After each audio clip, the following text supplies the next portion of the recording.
This is the One Piece Podcast, episode 870 for the week of Monday, June 2nd, 2025. My name is Zach. And my name is Ed. And my name is Steve. And on today's show, we have It's good to be back. Oh, yeah, it's been a couple weeks, right? Yeah. We have our editor, Delaney Jordan, with us. How's it going, Delaney? Pretty good. Happy Pride. My drive-away dolls. My portraits of a lady on fire. Glad to be with you guys. That on was a this good most movie. auspicious of days. Yeah. I get these references. Totally. Girl in red. This is like watching. It's like watching To Dumb. I know everything that's happening. That's for the three people out there who's actually sat through it. We also have our very own Josh McKenzie, storyboard artist and contributor. Hi, everybody. He didn't see the body language there. They which I think heard is it. half of what you were doing. They heard it. Yeah, no, I love to pose in an audio medium. I think it really comes across. And we see, and we have. And we see. You can we see have- totally. That's my true, that's eyes true. see Jose. And Hi. from Banana, we have Jose Argumedo. How's it going? Oh man, I Jose? forgot I even directed that. Yeah. I was going to will go with never OPP forget. Japan, honestly. Yeah, that would probably Right. have been better synergy here. Yeah, I mean, like, it's the 16th anniversary. I feel like that one's a big one. You know especially nothing about since, vertical integration, Zach. Yeah, man. Could have mentioned the Gonna go cry in the Shinkansen that you corner. guys totally took during that Yes. documentary. More Trains, product trains, integration. Trains. Trains. Oh, yeah, this will make sense out of context. Jose, how are you? I'm good. I'm doing, since the last time I was here, I'm doing a lot more cosplay photography. Obviously, I'm doing a lot of editing work as well. Recently, I actually just shot Steve and Vero, who's not on the podcast episode this week. And their photos came out really good, and I can't wait to show them all. I haven't finished editing Yes, I them all. did see some images on the socials of Steve as Kuma and Vero as Ginny at MomoCon. Yep. Yeah, Steve, it's your first foray into cosplay. How was it? Yeah, it was cool. I wish I could shoot Steve. Not going to beat that tonight. We should just end the show here.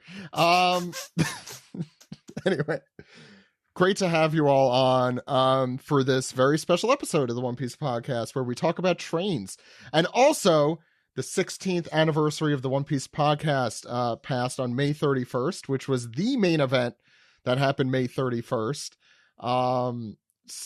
Yeah, I can't think of anything else. No. Yeah. And- yeah. So Go yeah, ahead. this was 2009. We had just graduated college, moved into our first apartment, and we flew down to Florida to get a car from your grandfather, and we're driving back, and we were stopped in Raleigh, I think, for the night. Raleigh, North Carolina, driving from Miami to Washington, and because we had been talking about it for like a year to do a podcast because of all the lost podcasts we had been listening to. Anti-Zenshu, I know, was a bit. Yes. Oh, I thought you were going further with that. And then we started it when the simulcast failed. So yeah, obviously, the Funimation simulcast, this coming which we have November to is going to be the 20th anniversary of the first time I ever listened to a podcast. Jesus. Yeah, because that was Thanksgiving of freshman year of college when I first discovered the Daizenshui podcast. They had podcasts in 1972? That doesn't sound right. That was wasn't 28 nice. years ago, right? That was... 2020. No, I know what you said. 1972 is what I said. Anyway, yeah, I cannot believe we've been doing this almost every week since 2009, which apparently is 16 years ago. I can't believe, and I met one of these people at least. People exist and have jobs and, are walking around with intelligence that are as old as we are on this podcast. And I was just looking. This is apparently episode 870. I know we did.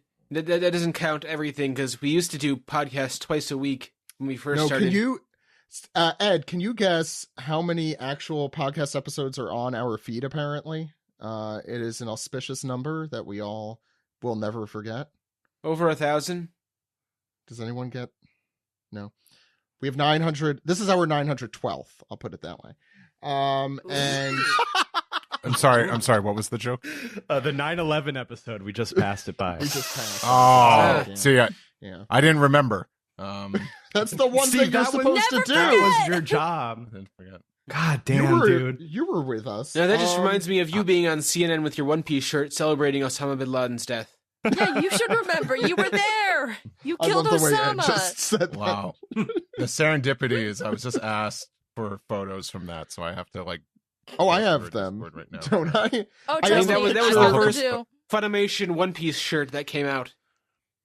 Yes. I should go into the archive and actually With the look gold for that logo. tape.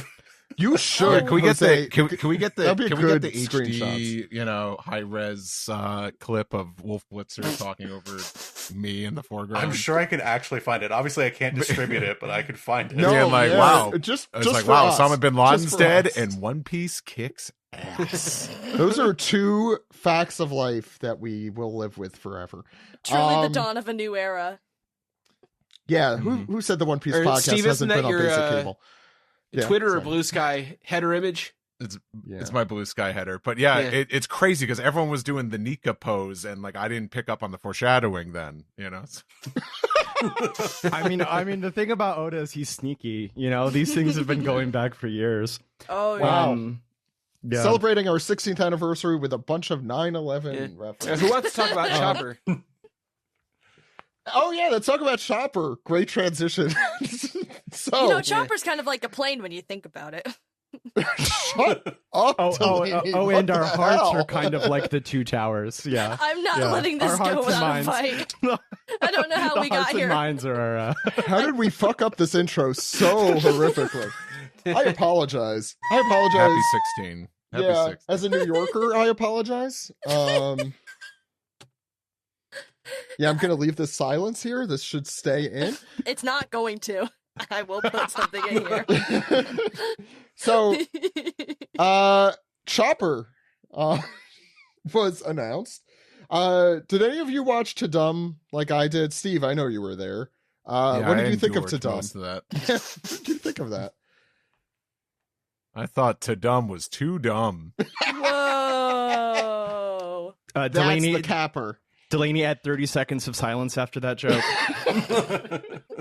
I felt like, like remember the Academy Awards that Anne Hathaway and James Franco hosted? Oh, No? yeah. Like I do kind of. Everyone's favorite. mutate that with like I don't know, like green goop, and Sorry, that's that's what all I it was just expecting. it felt. Yeah. That's what it felt like. You can't It do felt that on like- television.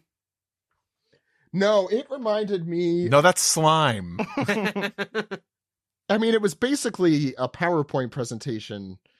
No, it's just cringy skits. Yeah. It's like it's what E3 kind of turned into, and everyone's just like, just get to the damn trailer. Or, Yeah, what was, it's- I forget who said it, but it's like, and now the Netflix intellectual property dancers. I said that. Yes. Yes, that was. I'll take credit. And everything was like, can't you? It's like, would you believe we got this celebrity here? Yes. Now play the trailer. It's I know you paid them tons of money. It's like a presentation you do in your office, and you try and be, really, or even at school, and you try and be exciting about a subject that no one cares Or about. when you have to hit there's a required time you have to hit. Yes. Yeah. Meanwhile, listeners are like, just get to the damn Chopper discussion. Speaking of, so Chopper was the announcement that we Yeah. sat 90 minutes through. It or is kind of whatever it sad was. that they wheeled Chopper out to be like, you guys aren't getting anything until next year, and you're gonna sit there and like it. Yeah, that's what he said. Not Yeah. verbatim, but in He was spirit. real mean about it. Yeah. Who wants to share their Chopper? He's just a little thoughts guy. first. Let me just get it out of the way. Yeah, like, Steve, please. it looks exactly what I imagine it being, with just the kind of art direction and level of realism that the show already kind of has. I think he looks like That's Paddington. It's exactly how I imagine live action Chopper under like this like vision looking. So I'm not at all surprised. I don't think he looks disgusting. His fur is People very shouldn't be- fluffy. I mean, he is a mammal. You can barely tell his I- eyes or his nose is blue. Yeah. Well, his eyes aren't blue. I was going to The say his eyes, nose. I don't think are blue. No. I just think like it's like, yeah, That's live action Chopper. Like, let's not send them death threats and try to.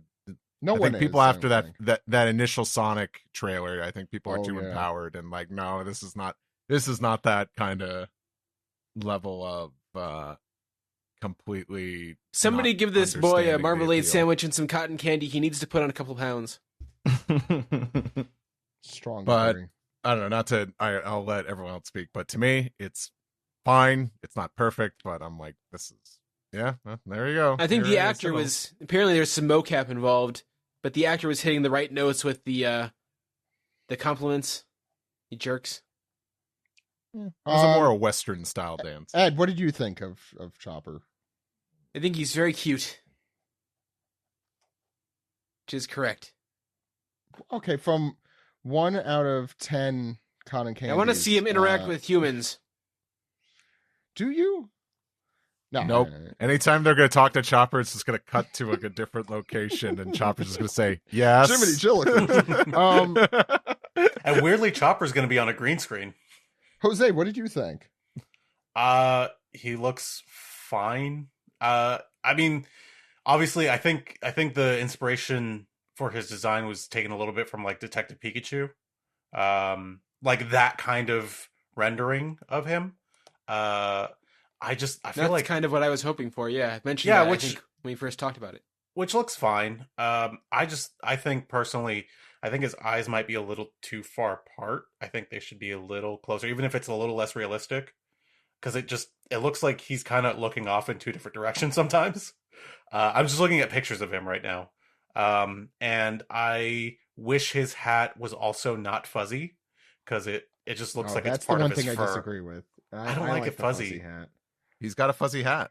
Yeah, he Chopper- does have a Or fuzzy hat. I feel like there should be something maybe like Different. okay, if the hat's gonna be fuzzy, I feel like it has to look a little more different from his fur. To me, it looks too similar, but that's nitpicking. It's fine overall.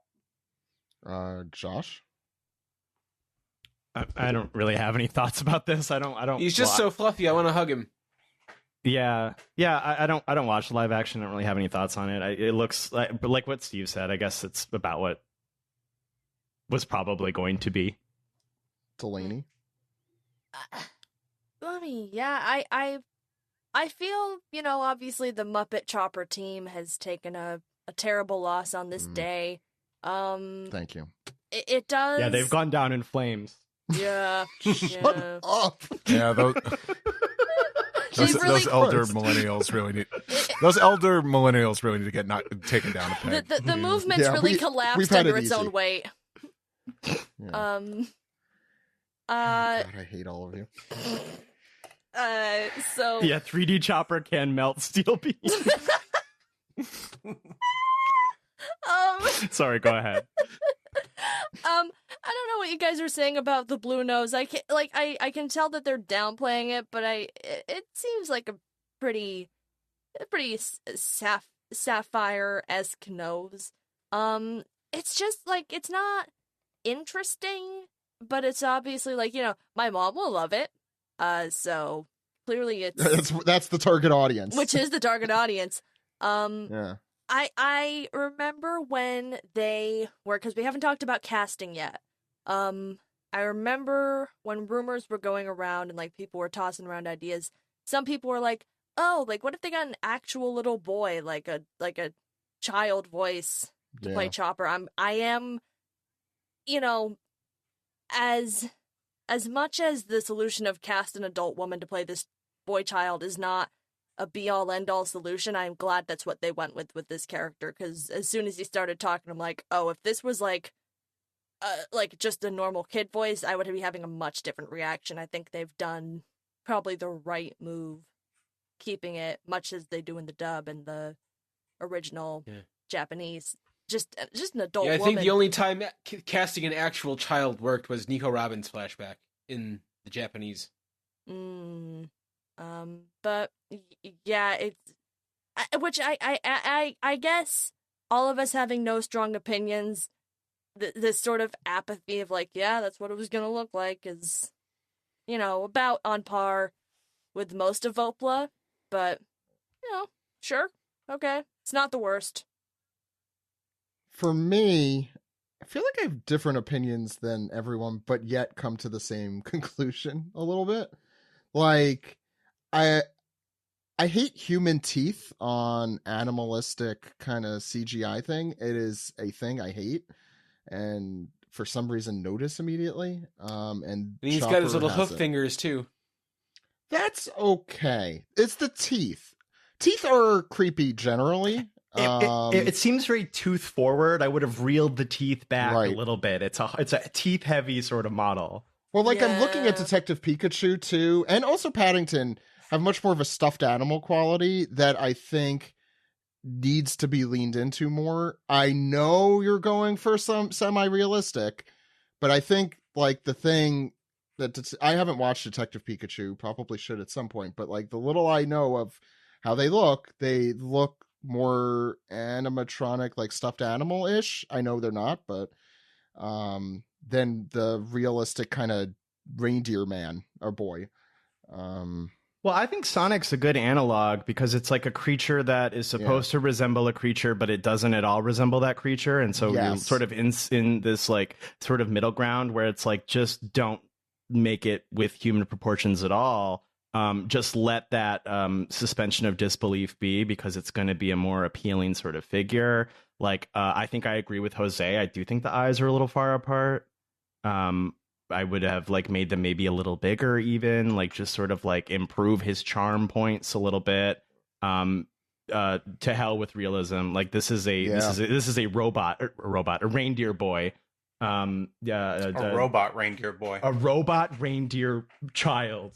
So like I would just have gone like full Sonic with it, and like that those models look pretty decent. So a baby reindeer, one might say. I mean, 30 seconds of silence, Delaney. Hell yeah. Well, actually, I'll counter on that, which is that they took time skip Chopper's proportions, but they didn't make the eyes bigger to accommodate, because that's the thing. Post time skip, Chopper's eyes got bigger, so they fill up a bit more of his face. Versus pre-time skip, his face was a bit wider and rounder, but his eyes were a little bit smaller. So, you know, it's I'm kind of looking at it on mute now. You know, It's my problem with it is 100% the teeth. Like if they fix the teeth, I think it would be fine. It's a lot of teeth. Like it's a lot. It's a what tooth are they heavy, doing? And they're human It's a tooth teeth. heavy performance.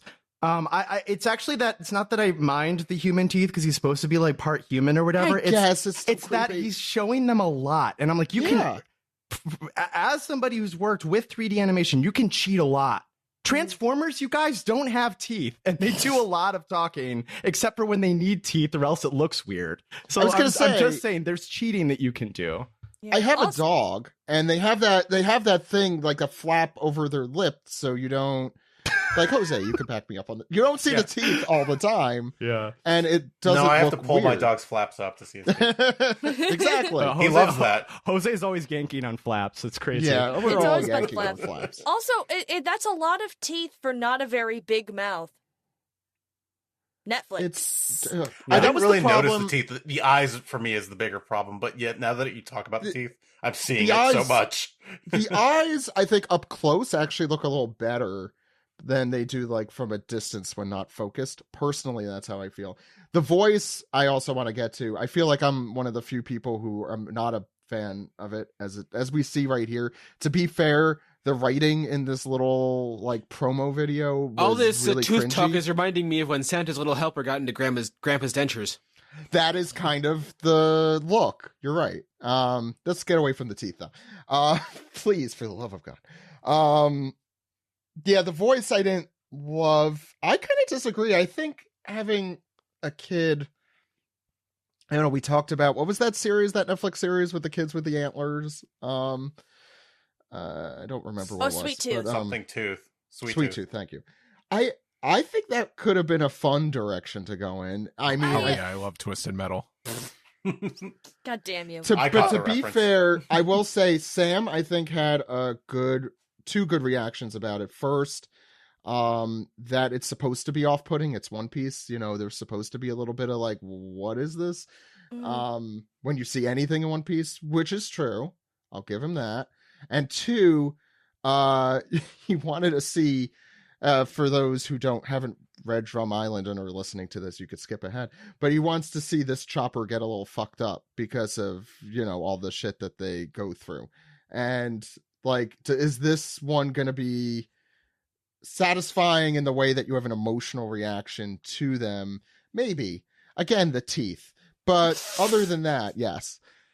Something that's a little weird to me. So I'm looking at the YouTube video right now at the highest bit rate it goes. It looks like his antlers are also fuzzy. They are, yeah. They are. But reindeer, to be fair, reindeer antlers are fuzzy. Oh, they are? Okay, sorry. Yeah. Maybe I'm just thinking of like regular deer. They call it antler velvet. Yeah, and that molts off. Antler than velvet. Hopefully we'll see that. In real life, yeah. Yeah, that's how you know it's not a raccoon or some sort of tanuki. It's a reindeer that's the fuzzy. What did you call it? Antler fuzz? Antler velvet. Antler velvet. Velvet is the technical term. I chose to just not digest that information.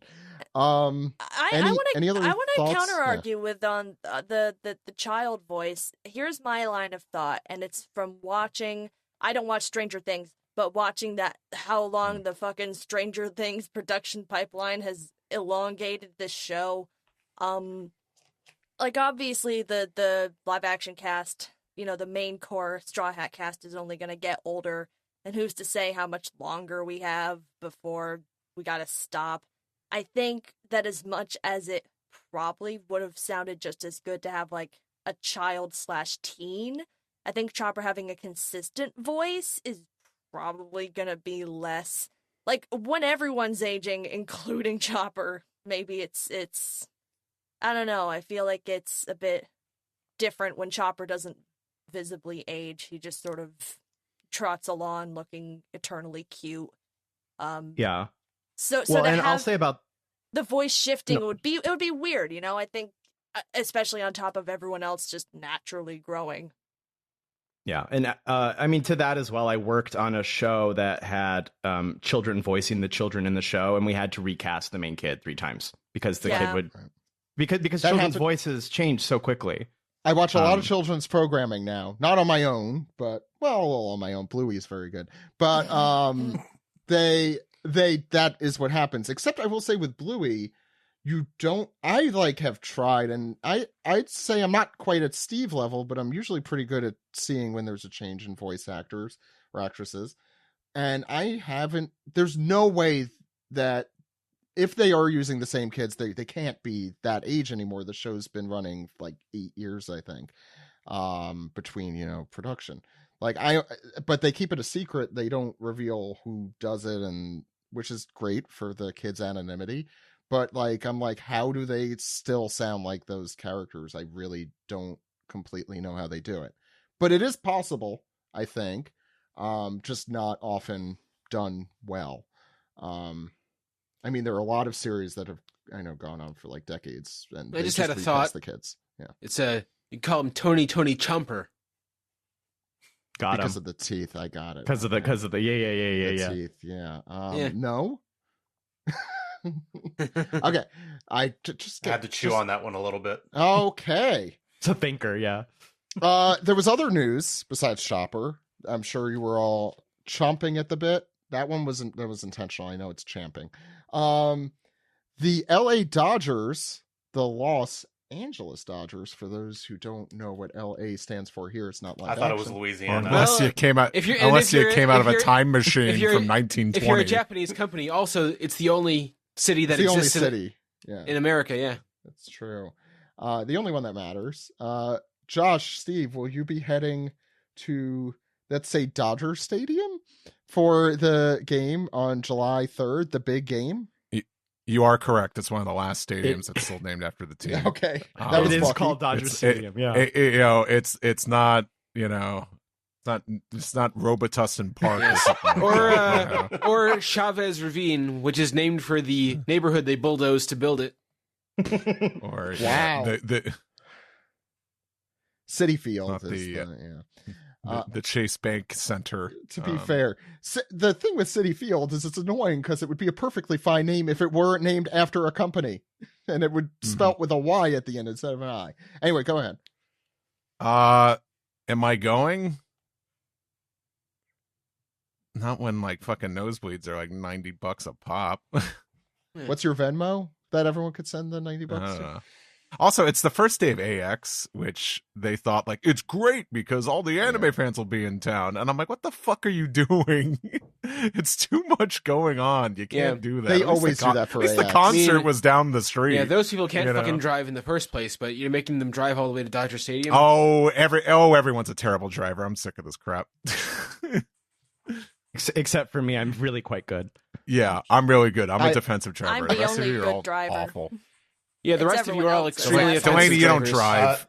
None of you live Delaney, you don't drive. You take the double decker. decker bus. Okay, guys, let's calm down. We all know the rule is if you have been on the One Piece podcast, you're the best driver that has ever existed. And if you haven't been on the One Piece podcast, and this includes, by the way, people who've sent in Piece Together questions. If you haven't been on the One Piece podcast, you shouldn't be driving. And the most important lesson here is that the One Piece podcast is now old enough to drive.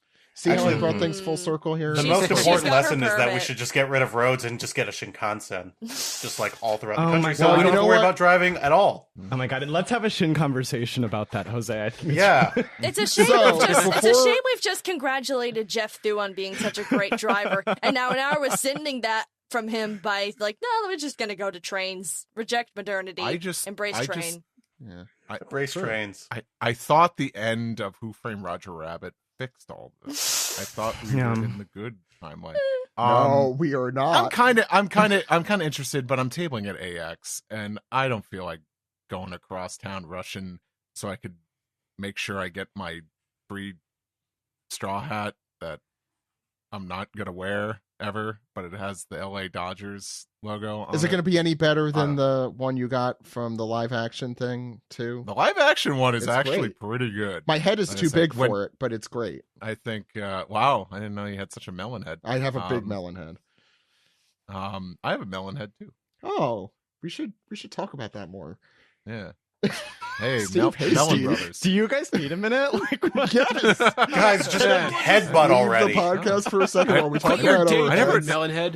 Happy I never Pride, everybody. Looked at your head so closely before. Finally, Steve Zach.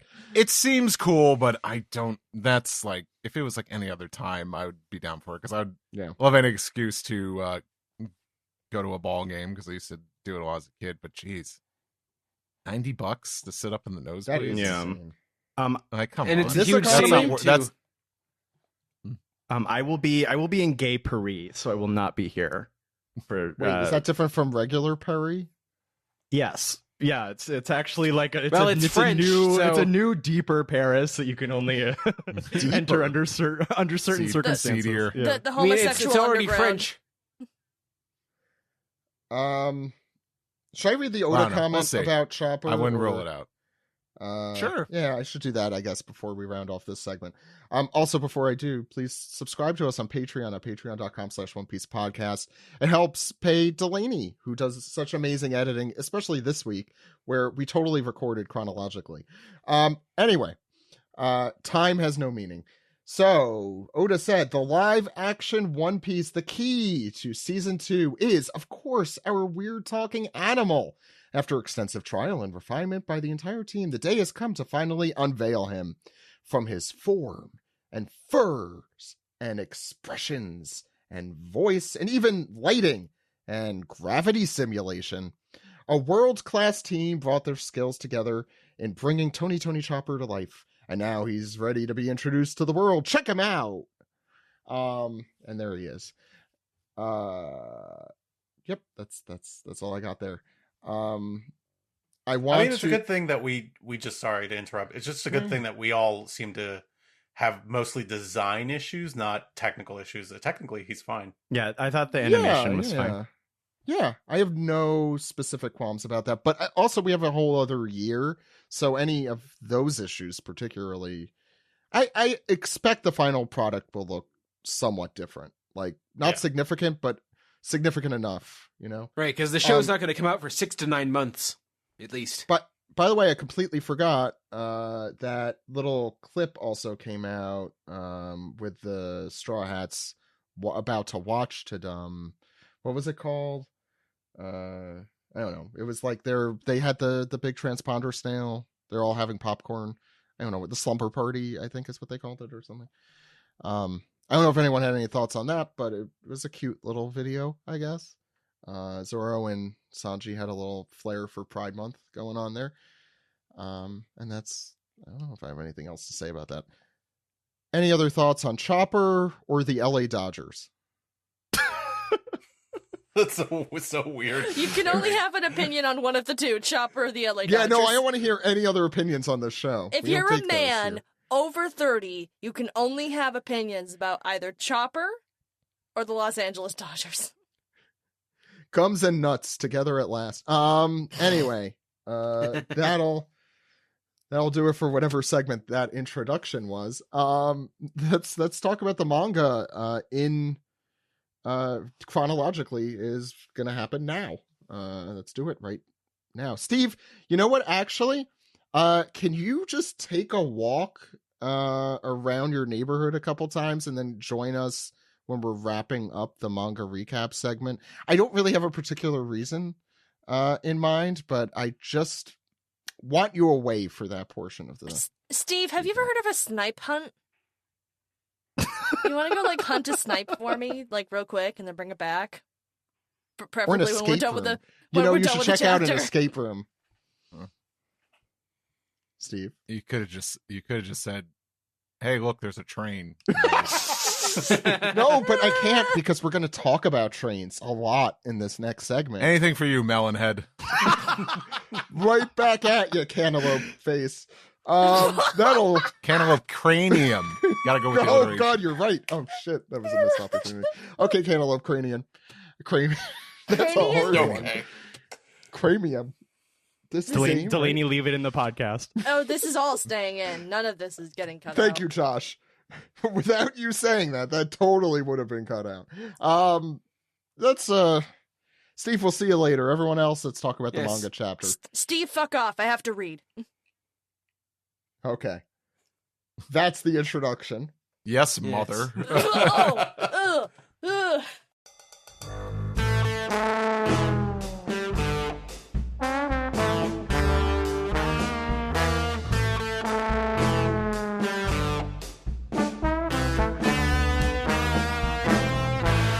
This is the manga recap for chapter 1150. Let's try and pronounce this. Domi Reversi, or Domi Reversi, or anyone else here have a stab at this? Excuse I, isn't that a game, Reversi? Yes. I think we were going to mention that later, but it is. It's like the game that I always had in the basement of my house and never actually took out and played. One of those. I don't know if isn't it close to the Go, the Japanese game? It does look a lot like that. It's the black and white, which I think would be of more relevance here. But yeah, it's I was looking up how to play on YouTube before we started. But I can't explain it in less than 30 seconds, so I'm not going to do it. Ed, you have some author comments this week. We should probably talk about something lighter before we get into this chapter. Yes.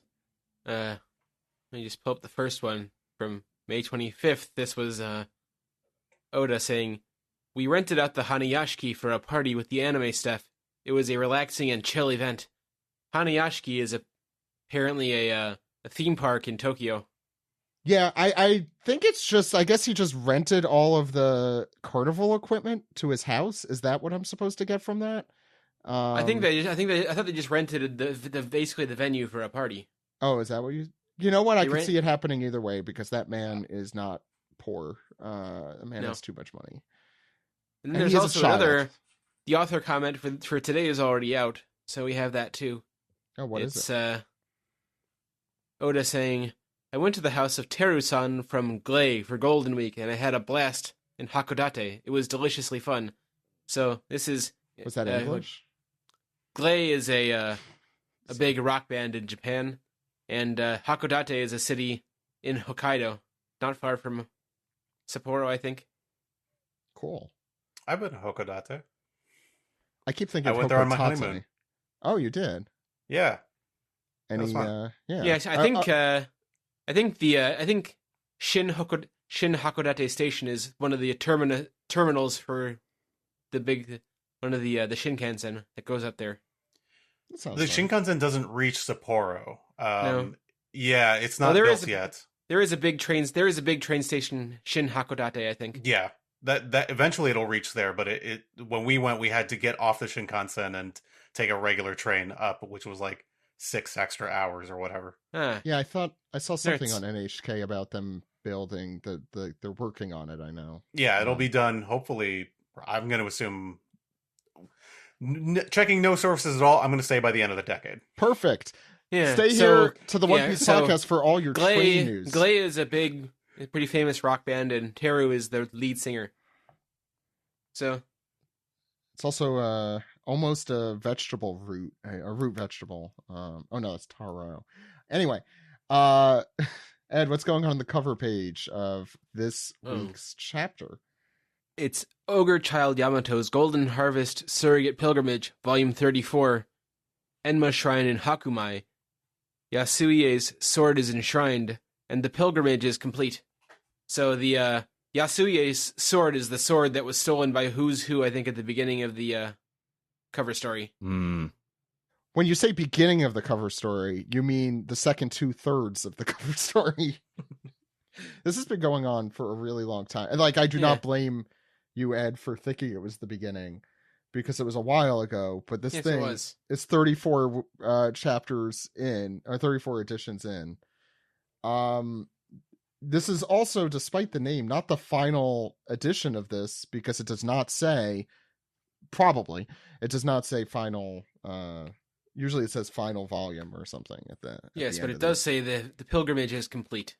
Yeah, but, Yamato has more to do on their surrogate pilgrimage. Yes. That is complete. I was hoping Momonosuke would appear in this cover story at some point. He was in at the beginning, I think, when they left. Yeah. Right. Okay. I think he left and... You wanted more Momonosuke. You wanted a more Momonosuke-focused adventure. Whenever Momonosuke is not on screen, everyone should be asking, hey, where's Momonosuke? Momonosuke. See, I disagree with all of that, especially the musical riff. Any thoughts on this cover page? I don't know if there's one. I just love that you guys borrowed the copium pills from the Doctor Who fandom this weekend. No, it's not actually the finale. It's a secret good it's the opposite of copium. It's the opposite of copium. I want this to end.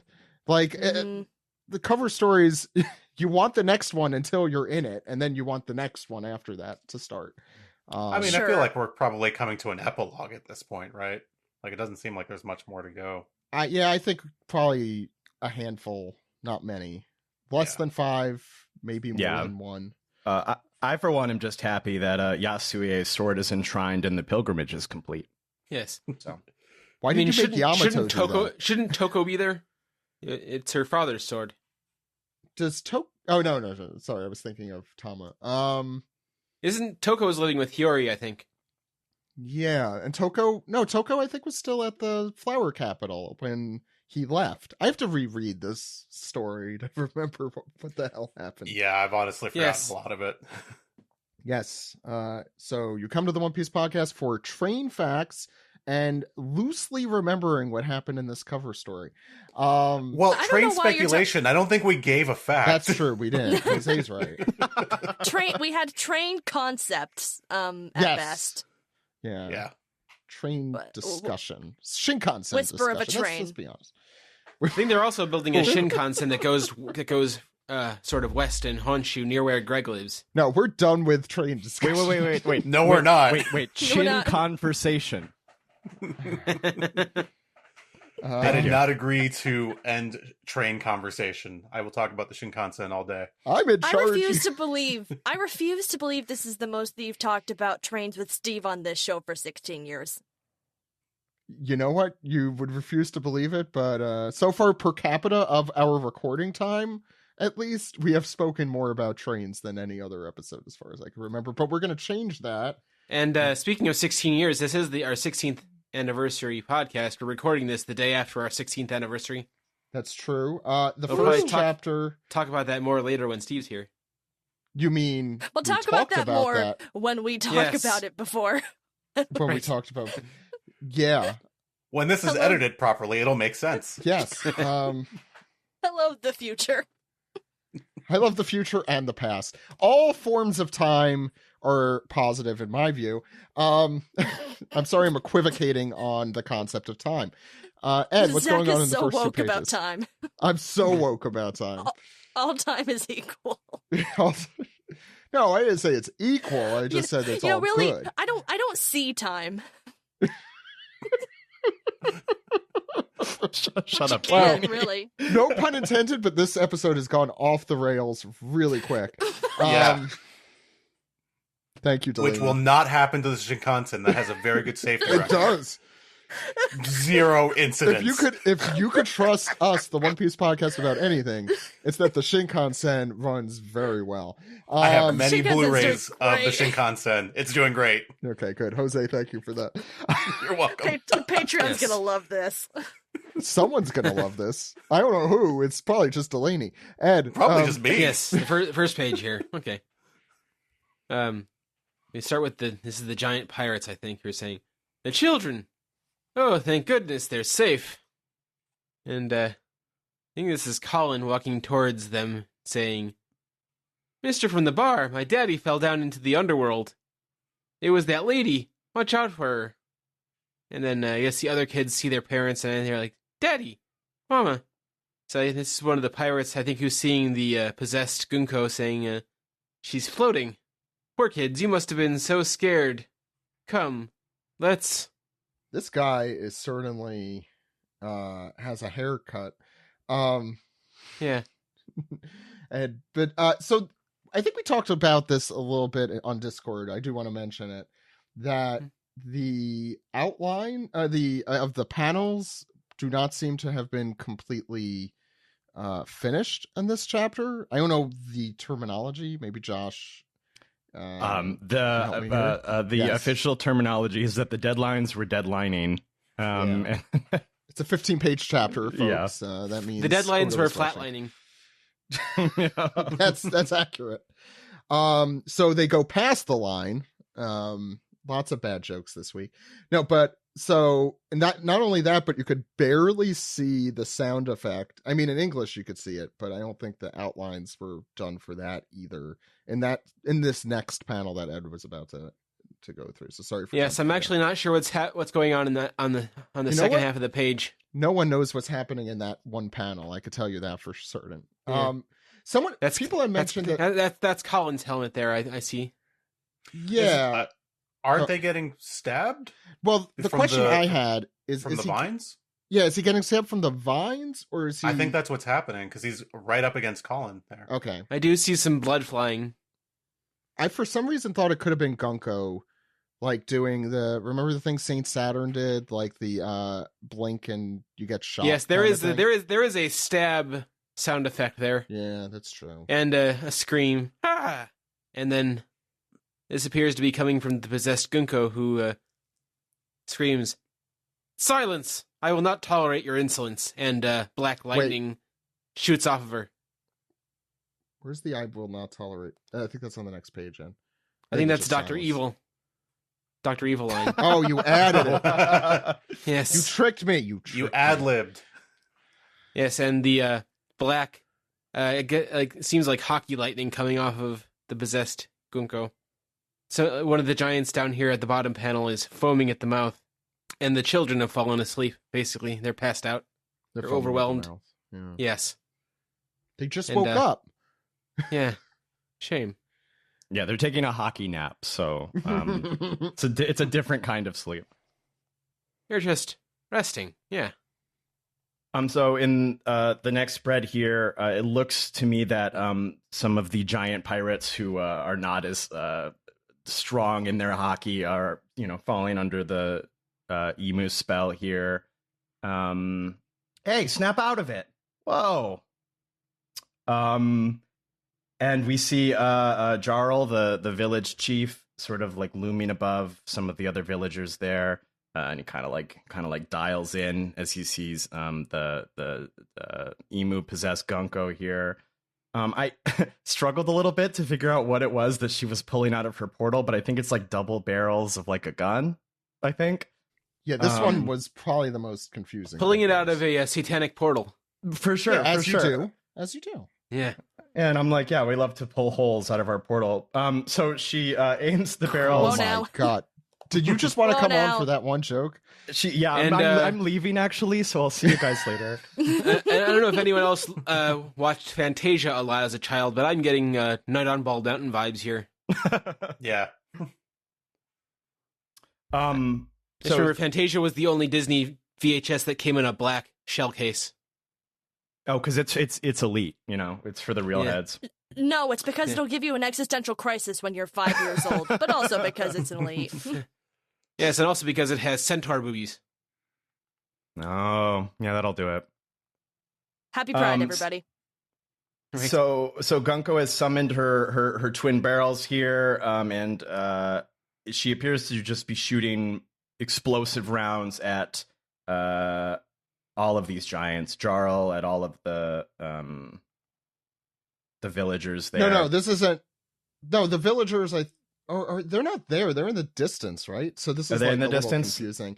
These are other giants. Oh, these must be giant pirates then. Yeah, because I think the rest are just listening in still. Like, I don't know. That part is extremely confusing. Speaking of confusing. Yeah. Well, Gunko definitely kills some people, some giants of little importance, and we get this great sort of like splash panel of Aimu possessed Gunko. She's got her DeviantArt OC stuff on. You know, she's got her pitchfork. Yes, this is what I was saying was the Night on Bald Mountain demon. Yeah. And you know, she Imu speaking through her is like, all resistance must be quashed. Is this the best thy sleep dids can do, killing him? I don't know if you guys have a killing him voice yet, but I feel like it'd be something like this because he's got that thingy on his head. This will be really fun in an audio-only format. No, actually, it is. You can hear it. Hello, it's me, Bane. I was born in the dark, Luffy. The nightmare holes remain open. They continue to spawn monsters from every nightmare found on the island. These are creatures from dreams with no concept of death. They can be revived at any time on command. God, stop bragging, Killingham. Jeez. Oh, so Josh, I do need to mention here. So you caught up today, right? I want to hear all your thoughts on Killingham, I guess in particular, since you are mentioning him. I think he's funny. Like, I just like his like long dragon head. I think it's fun. I don't know what his deal is. Like, I don't know what he is, but I think he's a silly guy. I mean, he's a fascist. He's a silly fascist. He's a Kieran. Do you know what? At this point, we've had so many fascists that some of them are kind of fun with it. I don't know what you want me to say. I want you to isolate that audio, Delaney, for future use. Delaney will not be isolating that footage. I mean, fascists these days they have no fashion sense anymore. Yeah, but Killingham does. He's good. Yeah, he is. Yeah, I do like his design a ton. Jose, I'm isolating that footage. So does Emu have a voice yet, or through? Because I imagine that the voice is through like it's kind of like fusion as she's possessing Gunko. The voice that we've had so far is distorted in that sort of way in the anime. Or like the double tracked Gogeta voice. Yeah, that's what I'm thinking for this possession voice. Mm-hmm. That tracks. Yeah. I don't know. Like, can you do that with your voice, Jose? Oh yeah, sure. I can do it. Hold on. Let me whip it out. Yeah. Whip it out. Well, happy Pride, everybody. Excuse me while I whip this out. Lead the line of Whelp Summers. And just imagine a girl also saying it at the same time. And Summers is still alive. Right away as you command. Huff, huff. And I think it's Brooke who's saying it. He's going, "What? He's still alive? But I'm dead." Even though he was just chopped up in like into two pieces 2 minutes ago, or like 2 chapters ago, with an axe. With an axe, yeah. And then we have Jinbei. The next panel. Is that the same woman up in the air? She seems different from before. And Robin goes, "Where's Luffy's group now?" Well, Luffy and Zoro. Yes, Luffy Robin, and where is Zoro your Luffy aren't- now? Yeah, where is your Luffy now? Where is your sun god now? So we have Nami and Brooke in the next panel. Well, Luffy and Zoro and Sanji aren't here. Oh, God, I'm never going to pronounce this dude's name correctly. It's like Havijin's hey, bunch as well. Hey, Gunko, what's going on? Did you do something different with your hair? It's just our luck that they'd be down in the underworld far below. Yeah, so basically the weaker Straw Hats are kind of on their own. And they're also tied up and incapacitated at this point. Meanwhile, but Robin's not going to stand for it because in the next panel, she's got some arms out. And Jinbei's going, "What are you doing, Robin?" Even though her arms are getting torn up by thorns, she's going, "I have to help. I can't just sit here, capture, and do nothing." And we go back to Summers. We do see the library still. We do see the library burning. Yeah, sorry. No, it's okay. It's very small on my screen. It's very small. It's very small. But Summers is kind of putting himself back together. And we hear Emu say, "The question now is with whom will we parlay using these whelps as bait?" And Summers responds, "Absolutely, oh great one. It makes no sense without a kingdom without a king. Stupid Gavin, my body's in agony." As he's, again, putting himself back together. He's holding his hand is still covered in blood from where he was sort of trying to put himself back together. It looks like his hand is like not even just covered in blood. It looks like it's like there's holes in it. Yeah, it's like reforming is, I assume. Because like his arm got chopped off earlier too. Yeah. Yeah. It looks like it's like recoagulating. Yeah. Yeah. It's like Wolverine on steroids, basically. Yeah. Or Alex I see what you mean. Mack from the Nickelodeon series, The Secret of Alex Mack. I'm gonna go with my analogy. Millennials remember. Millennials may remember that Alex one's for Mack. Steve, who has not yet joined us. Wow, but in the future, sick or reference, past, Zach. I remember Alex Mack. It's for Josh. It's for only for Josh then. Okay, we all remember Alex Mack. Who doesn't? We all remember? love Alex Mack. Well, this is now the Alex Mack podcast. Can we stop saying Alex Mack for God's 16 sake? years of Alex Mack podcast. I'm your host. Yeah. Go ahead. And we see the giant pirates approaching Gunko here with the big bat wings. Dory the blue ogre, Brogy the red ogre, I charge thee dominance over this land. Thou will be kings. It's a little weird because she doesn't seem to have the funny font anymore. Even though I'm pretty sure Gunko is saying this. Oh yeah. Thou wilt be kings. Why is she I'm pretty talking sure in this the is King Emu. James Bible? Yeah, well, this one isn't like she's not like surveying with this one, you know. She's just communicating information. The other ones, I think Emu, the fusion of them, I think is telepathically communicating those. Yeah, and the others is what they're actually saying. And I assume it's in Gunko's voice. Yeah. Yeah. Oh, okay. So fun font means telepathy. Got it. Yeah, because we got some of that at the end. I guess of you Egghead. can communicate with Summers through telepathy. That makes sense.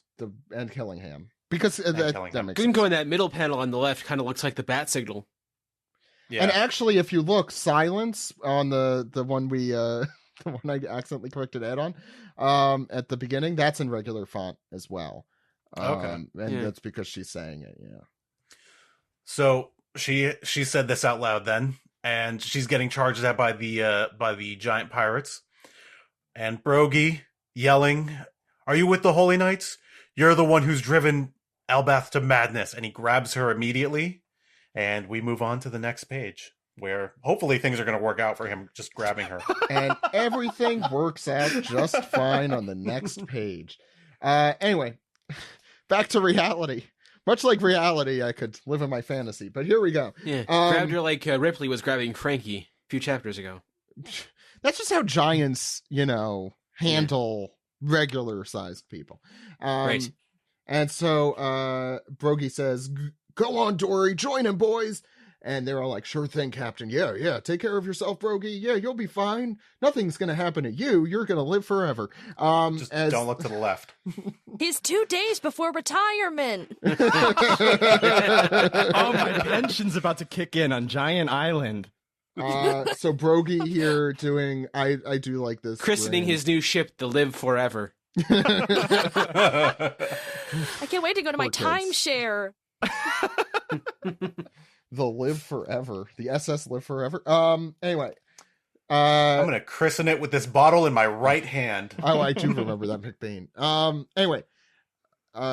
He's holding Gunkimu. We'll come up with a better name later. Miss Piggy Moo. That was last week's title. Well, yeah, but yeah, okay. I don't.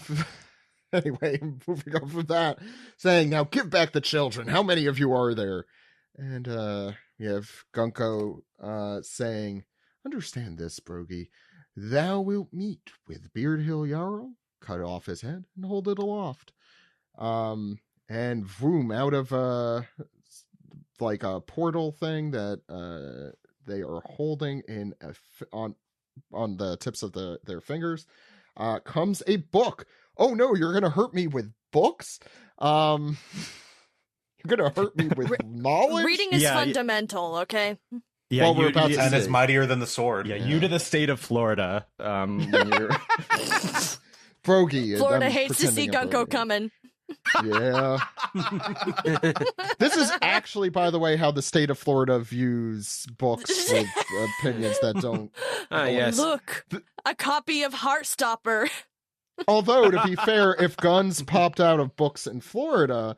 Anyway, so Gunkimu says, then announce to thy people that we are the kings of Elbaf. Which, by the way, love her theories here. Hope that Kings of happens Elbaf. It's a great band. Sorry, that does sound like a good cover. And Brogy replies, never. This is our country. You can't tell us what to do. Who can remember? Who can forget their hit song "Library on Fire"? Okay. Anyway, here comes a gun and a dagger out of the portal, or out of the book that came out of the portal. I know that could be confusing. And it's a lot of things within things. What is that little doll called? The Matryoshka doll. Yeah, it's a Matryoshka. Yeah, we've made that. Just like we got a portal for a book with a sword, and a gun comes out of that. No, the gun and the dagger both come out. I think. No, but I do. Well, it's not that far from what actually. I mean, it is One Piece. It could happen. Yeah. Anyway, she stabs him in the hand that's holding. So Gunko stabs Brogy in one of the fingers that are holding him, and takes out what looks like an old-fashioned shotgun, but it's black. And although I think most would be, and says, but it will not be for nothing. I give thee the power of evil. And of course, as one does, they shoot Brogy's hand clean off at the wrist. Brogy, not happy about this, as one would not be. Josh, what happens next? I'm sure only good things. I mean, real fast. That's kind of gnarly for One Piece in terms of like viscera. Absolutely, yeah. That's kind of a new one. You rarely see guys get like hostiled. I will say Shannon has been like the resident expert of body horror in One Piece, and I think there has been a lot of it. But this, I guess, is more maiming than This reminds me of the animated sequence in Kill Bill when guys' legs get shot off. Oh yeah, 100%. Yeah. Josh. Yeah. So things continue to go well. So Brogy's hand has been separated from his arm. The captain's arm, and Brogy's fallen to like a prone position, holding his damaged arm. What happened, Captain? I don't believe it. She took off his mighty arm. Some poor soul says she'll pay dearly for this. And she's continuing to sort of Gunko Imu is continuing to do sort of the incantation here. In exchange for some measure of thy lifespan, thou wilt receive an undying body and uncanny strength. Under fealty to Mu, thou art unbound by common sense and logic. demons are the only proper form for life to take, which I've always said. That's why I gave you this page. Joe. Yeah. I like literally was like, oh, this just feels like Josh energy here. After she's sort of done her incantation here, like a spell circle appears under Brokey. And her attack move here, Diabolical Covenant. Some other poor soul says, did she say demons? What's she doing to him? And then honey, you're behind a whole panel there. There's a whole other thing happening. So her ability sort of manifests here. Brokey sinks into the ground. I'm sinking. And then she sort of flips her palm and she's like, Domi Reversi. And then an actual circular panel from the ground sort of flips. It's kind of I don't know, kind of cute, I guess. So I think, was it Joey who pointed this out on our Discord, that it looks like takoyaki being flipped, and I can't unsee that. And you'll say, I think it's more obvious a little bit later. In the kind of looks chapter, like a trapdoor that you would find in like the Addams Family house. Yeah. It was, who was it? Ken, I think, actually. So Ken. Sorry, I gave Joey the credit there. Yeah, go ahead, Josh. Yeah, Joey, no credit for you. Yeah, that's what I always say. I don't know. Take Ken's credit. Ken has enough credit. So the panel sort of flips, and Brokey, his head goes under the ground, and he's like, wait, stop. And he's now feet up. All right, he is now underground. And like punished Brokey like rises from the ground here. His eyes are glowing. He has like Oni style fangs. He is very much a demon, and his crew looks on in horror. Looks a lot. Yeah, it more looks like one of those Numbers. Masks. Or yeah, the masks. Mm-hmm. Yeah. Oh yeah. That's the exactly fangs. Yeah, they have the emoji for that one. I know. I forget the specific. Anyway, Delaney. And we get a perspective shot of Brokey absolutely towering over the rest of the giant pirates. Like they're, I'm gonna say generously around like knee height to him. He's got a big old fuck off axe. He's got wings. His hand is the one that just got shot off is still like floating in tandem with the gaping wound in his arm. That's a cool detail. I like that. Yes, It's so cool. He's somehow got two hands on the pole of the axe. And they all scream, "Ah! He turned into a demon! He's huge! What happened to you, Captain Brokey? He looks terrifying. Is he a real demon now? Give back the captain we know! The real Captain Brokey has never once tried to attack his own crew. He's got a warrior's donk!" And they fucking just sends him flying into the sun mid-sentence. Is this a yeet? Is this technically a yeet? Zach, this is a yeet. Good, no, he's Zach? right. Give him this one. I get one. Yeah. I get one Delaney, and this is the Team one I Rocket choose for some blasting reason. off again. There it Yeah, is. I would say this is a classic yeet. It's mid-sentence. I feel like a yeet is often mid-sentence. A yeet They were is often gonna say mid-sentence, he's got Zach. a warrior's pride. I think his pride is the end of what that guy was about to say before he got yeeted. Yeah. He got yotioned to the sun. And Demon Brokey, Drogi, with his eyes alight, laughs and says, I feel all powerful. Nothing can stop me now. And then in this teeny tiny panel at the bottom, off screen, we see someone shout, "No! She got Captain Dory too!" So now The everything's deadlines just were fucked. deadlining. The deadlines were deadlining. Dory does not get his own metamorphosis. They're like, we've got to Nope. get this out the door. Yeah, the anime will be Fucking fine. Lucas. It's fine. We don't have to have metamorphosis for every Yeah. single. They've Giant. seen it. They've gotten the point. We've all read The And- Very Hungry Caterpillar. We know how transformations happen. Sorry, this is my dad brain. And of course, true to their word, Dory is also similarly jacked up with Oni fangs and a set of wings and a trident. His hands also, I'm looking, his hands are like very claw-like. Like he's got little bugle witch fingers going on there, which is very cool detail. Yeah, I see what you mean. That's amazing. Yes. And of course he laughs. Yeah. Come along, boys. It's time to kill Jarul.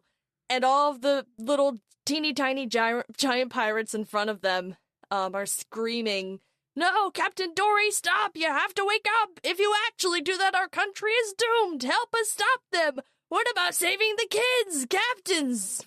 What? Huh?" And all of a sudden, they all get flipped, one by one, which, amazing that this is a privilege that they get, but Dory doesn't. And one of the onlooking giant pirates who's out of the line of fire sees them all rise from the ground as demons, and shouts, "What? Not you guys too!" And very helpfully, we continue, "Was it because they were standing between the two of them? It can't be! Just keep your distance!" And there's screaming coming from the forest as Gimu just looks on impassively. Gimu is yeah. Well, I was just going to say, I think it says a lot about what somebody was as a child when you see like a three-pronged, like bladed instrument, and if you call it a pitchfork or a trident. Like, I can tell that you're a little mermaid person just based on the labeling of it as a trident. You're not wrong. I'm just saying. What would you call it? Well, I mean, a pitchfork has 4. Is that true? Ooh, no, is no, that I true? would say no. I'm gonna I look feel this like up. pitchforks could have 3 or 4. But I mean, pitchforks, like a farmer's pitchfork has 4. Yeah, Yes, but like it does, this is Josh. a war fork. this is a battle fork. That's So true. this is clearly a trident. That's true. It's in the name, Josh. Yeah. It's Well, like what do you the call trident that Steve Carell has in Anchorman. I'm not taking the L. Every trident is a pitchfork. Every pitchfork No, may you not know be what? a trident. No, I think tridents are the names of what demons or the devil has. I think. Or Aquaman has. I just think you guys need to go back to church. And you'll learn what I've never demons been have. there. How am I supposed to go back? Happy anniversary, everybody. Find Jesus. Yeah, happy Pride Week. Month. Zorro says no. Sorry, now I'm like deep into the Trident wiki. No gods, no masters. Anyway, Tridents. since Steve's not here, I'll try and be Steve. Okay,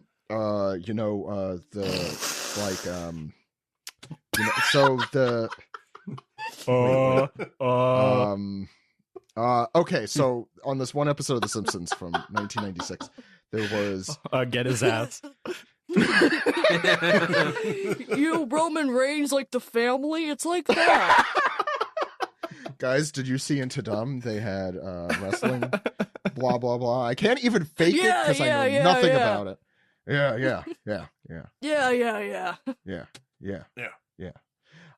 Anyway, that's all I could do. And I've heard better impressions specifically from Sungwon. Anyway, we see they've grown, or perspective. We have this gorgeous / terrifying panel of Dory and Brogy and a bunch of the other giant pirates demonified, which is different than being demonetized, but similar. And you also have all the what do you call them? Sleep tids, including our favorite Nid, hogging all the Nids. Sorry, it's Nidhogger. He hogs the Nids. That's what he does. They've risen back from the grave, as we previously mentioned, and you have avoid the Nid. Yes, that's what they said. Avoid some sort of pizza demon. Millennials, remember Alex Mack and the Nid. Mack and the Nid. Yeah. Alex Mack and the Nid, amazing drag act. Why am I writing that as a title? Okay, we're making Steve draw that, right? Yes. Yeah, and in the foreground, Yeah, Alex Mack and then Mid and the Nid. We're gonna have 2 Nid named Alex episodes. Mack in the mid. Oh, in the mid. That's a different one. Nid with an N. Anyway, so you have the little giants in the foreground. When did they get bigger than the trees? Like, I thought the trees were their little size. giants. Where's Rick Moranis? Yeah. Oh, whoa, look who arrives just in time. We'll let him enter. And you have Gunkimu saying, not bad, so this is the power of Elbaf. It will not be destroyed, but preserved and ruled over. Perhaps it is time to stay and watch to see how useful they will be in war. Chief, and you have close-ups of Killingham, Summers, Dory, and Brogy, and then we head back into the village, which is somewhere else, as we mentioned earlier, where they say, please, Chief Jarl, you must flee. Something's wrong with Captains Dory and Brogy, I believe. They look a little bit odd. They have wings and pitchforks. No, those aren't pitchforks. There's only 3 prongs. They're tridents. They're tridents, yeah. So the giants knew. Or they were Little Mermaid fans. And says, please, you must flee. And Jarl says, never tell a warrior to run from battle. And that is the end of that chapter. And Jarl looks serious under the sword in his brain. And I feel like all the artwork prowess went into this one. This big splash. Yeah. Yeah. Which rightfully so. And it's very impressive. There's a lot of the assistants really. Well, you know what? This is mostly Oda, I think, actually. So I will give him credit where it's due. Steve has arrived. Hello, Steve. Wow, what a chapter. What do we all think? Let's start with you, Zach. No, Steve, I'm starting with you. Unless you want to finish, unless you need a minute. No, I'm good. That was disturbing, to say the least. And he didn't even hear our impressions of him. I was referring to that. I heard everything. Very, very unsettling coming out of this chapter for sure. For every time people give Oda crap for like doubling back on character deaths and all that, I'm sure this could be reversed, but this kind of feels like Dory and Brogy are bad now, and they're probably going to be bad for a while. I mean, that's maybe I'm guessing too much, but this was a whole lot of dread seeing beloved like characters, especially characters that were established so early in the series at this point. Yeah, they need the drums of liberation. They're trapped. Mm-hmm. They need some warm drum music to warm their. Oh no, or, no. Or some cool. They need a drum music circle. To. Yeah. He's doing a South. Hey, it helped with Wall Street. Yeah, I mean, yeah, we showed they're those no bastards. longer occupying. Occupy Elbaf. we really flipped the percentage there. Thanks, Obama. Anyway, thanks, Jerome. Yeah, this is kind of crazy, and I'm not. I don't know why I laughed at that so hard. Sorry, go ahead.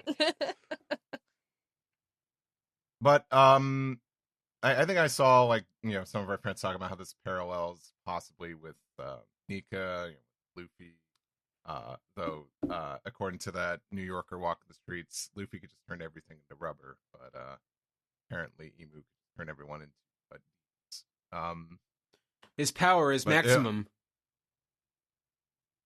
But truly, this was one of those weeks where I'm like, sometimes the text is just text. Like there is no subtlety here. The bad guys are the demons, which I don't hate. I just think I'm like, yeah, that's pretty, that is straightforward. But I think, my main takeaway here is just being very uncomfortable and feeling a whole lot of dread here, and brutal too. Like Brogy's arm getting shot off. That is nuts. And I thought, oh no, Brogy lost his hand. There are stakes in One Piece. And then I went to the next page. I was like, oh, there are stakes in One Piece. No, those are tridents. Those aren't stakes. Oh. Yeah, they were invented by the They're invented by the Walt Disney Corporation, as Zach put it. To be fair, that was Josh. I was just repeating him. I need to give credit where it's due. No, I heard it. You're just like, oh, like in the Little No, Mermaid. that's what Josh said before you came in. Zach, why would you say that? Like, why did you get tridents and pitchforks wrong? Oh That's crazy my to God. me. Shut Yeah, up. it's crazy, Zach. I'd be a gaslit and like there are people listening. Yes, they definitely No, have no, 3 you're not. points, so they are tridents. No, they're not. No, you're not. No, they're not, or no, I'm not. Okay, You're not, whichever, you know? Okay, goodbye. Everything's fine. But they're God, I don't see this arc ending well. I think we're I think we're heading to Shabandi levels of loss here. Well, it doesn't involve the Straw Hats just yet, really. No, I don't know how the Straw Hats could combat this, and this isn't going to be the place for Luffy to do battle with Emu. At least, I don't know, it could be like an Act 1 kind of fight here, but Christ. At this point, the library is burning. Our friends are being turned into goblins. I really don't know what we're going to do here. But maybe just really anticipate the next chapters. Like I said, the motifs aren't the strongest, but I still think the impact was strong. Other than that, I really don't. It's always darkest before dawn. That's what that Toonami commercial about Dragon Ball Z in 2003 told me. Yeah, they invented that phrase. Yeah, I know. That's why I'm crediting Peter Cullen. The Turner Broadcasting Company. Yeah. Yep. Toonami created it, and now we have to pay them extra money just because you said it on air. And I get a cut. Toonami created anime. Yeah, Jose. Actually, we could pay Jose directly, I think. Yeah, I'll send it upwards. Don't worry. Speaking of Jose, what did... Venmo Jose $50 right now. Okay, yeah, Thanks. everyone Venmo Jose. Jose, how's it going? What did you think of this week's chapter? So I don't read week to week. I usually do it in like chunks. So it's been I've read like the last 10 chapters like between yesterday and today. And it's been a hell of an arc so far. I really this chapter in particular, obviously, like Steve said, it's pretty straightforward. Things are not going well. I don't know if we've crossed over into the this is irreversible phase yet. I'm interested to see what Luffy's going to do, and also Brook specifically. I think that he's going to come into this. I mean, they seem to be hinting at it. I think 1 or 2 chapters ago that Gunko recognizes him, seemingly. Yeah. So I'm interested to see what that's going to bring. But yeah, like it's also cool to see One Piece, unleash every once in a while. I know that it has like those violent moments, like, and they go back all the way to the beginning, but it's always kind of like shocking to remember. You're like, oh yeah, this is still a pretty violent show, and it like reminds you of that. Mm-hmm. But I will see how, especially with these guys, like Steve said, these two have been in the beginning since like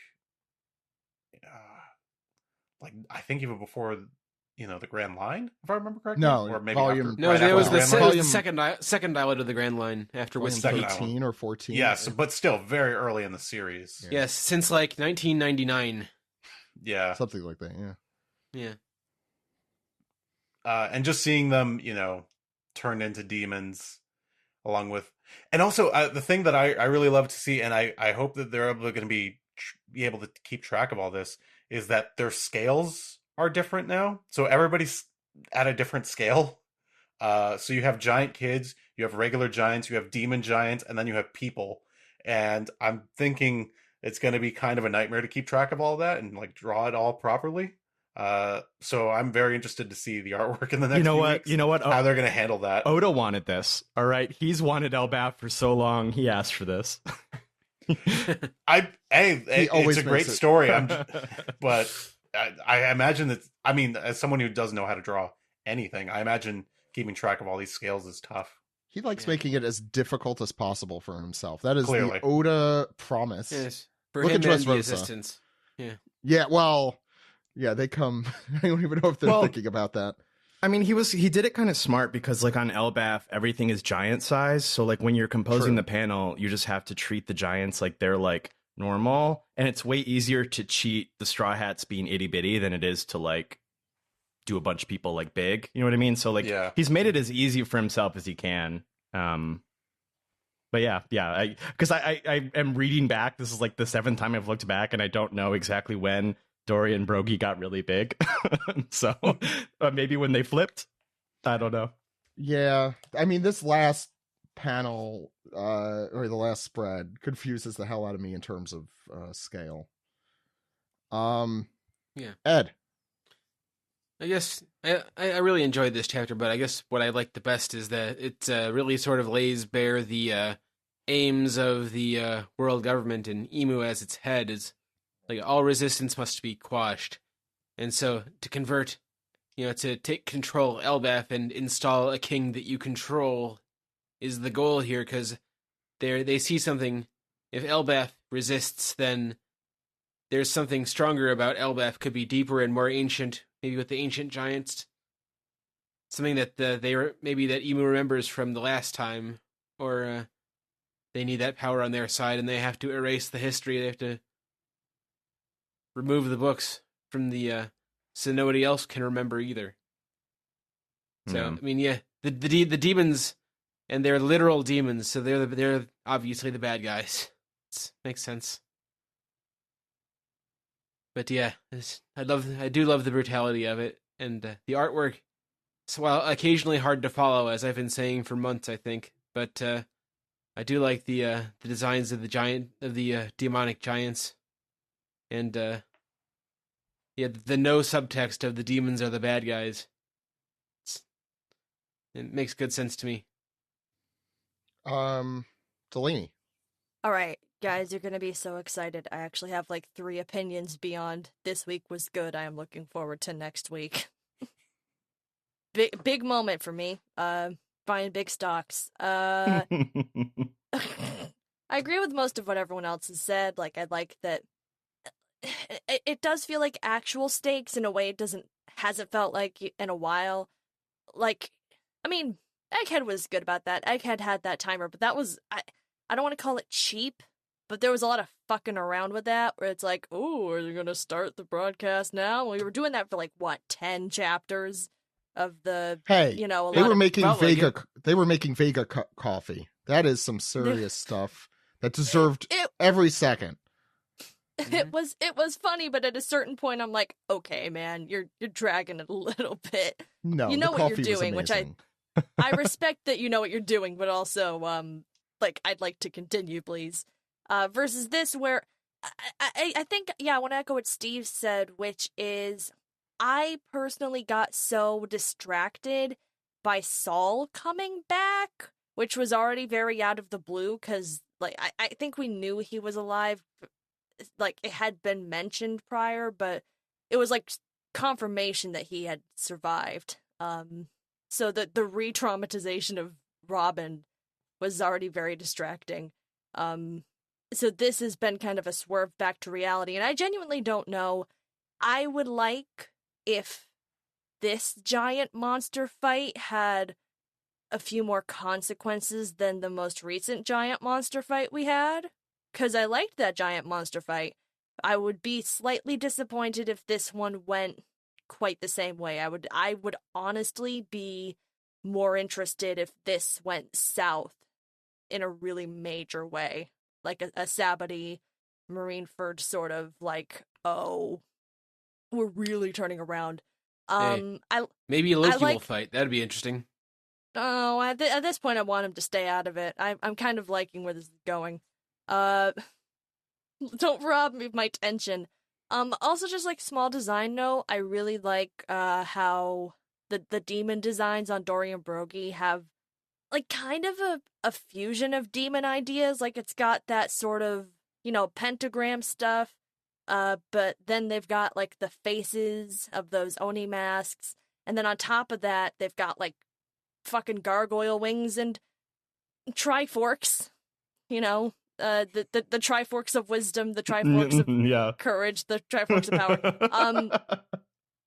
they've got, but they've got like so much iconography meshed into one another, and we've never really seen demons, like straight up demons in One Piece, so it's a very cool direction to take to throw a lot of stuff together for these designs, which we're probably going to be seeing for like a while, not just with Dorian Broggie, but with Gunko and this crop of Marines. So yeah, all right, I'm pretty locked in. Let's see how this goes. Josh. Yeah, no, I liked it. I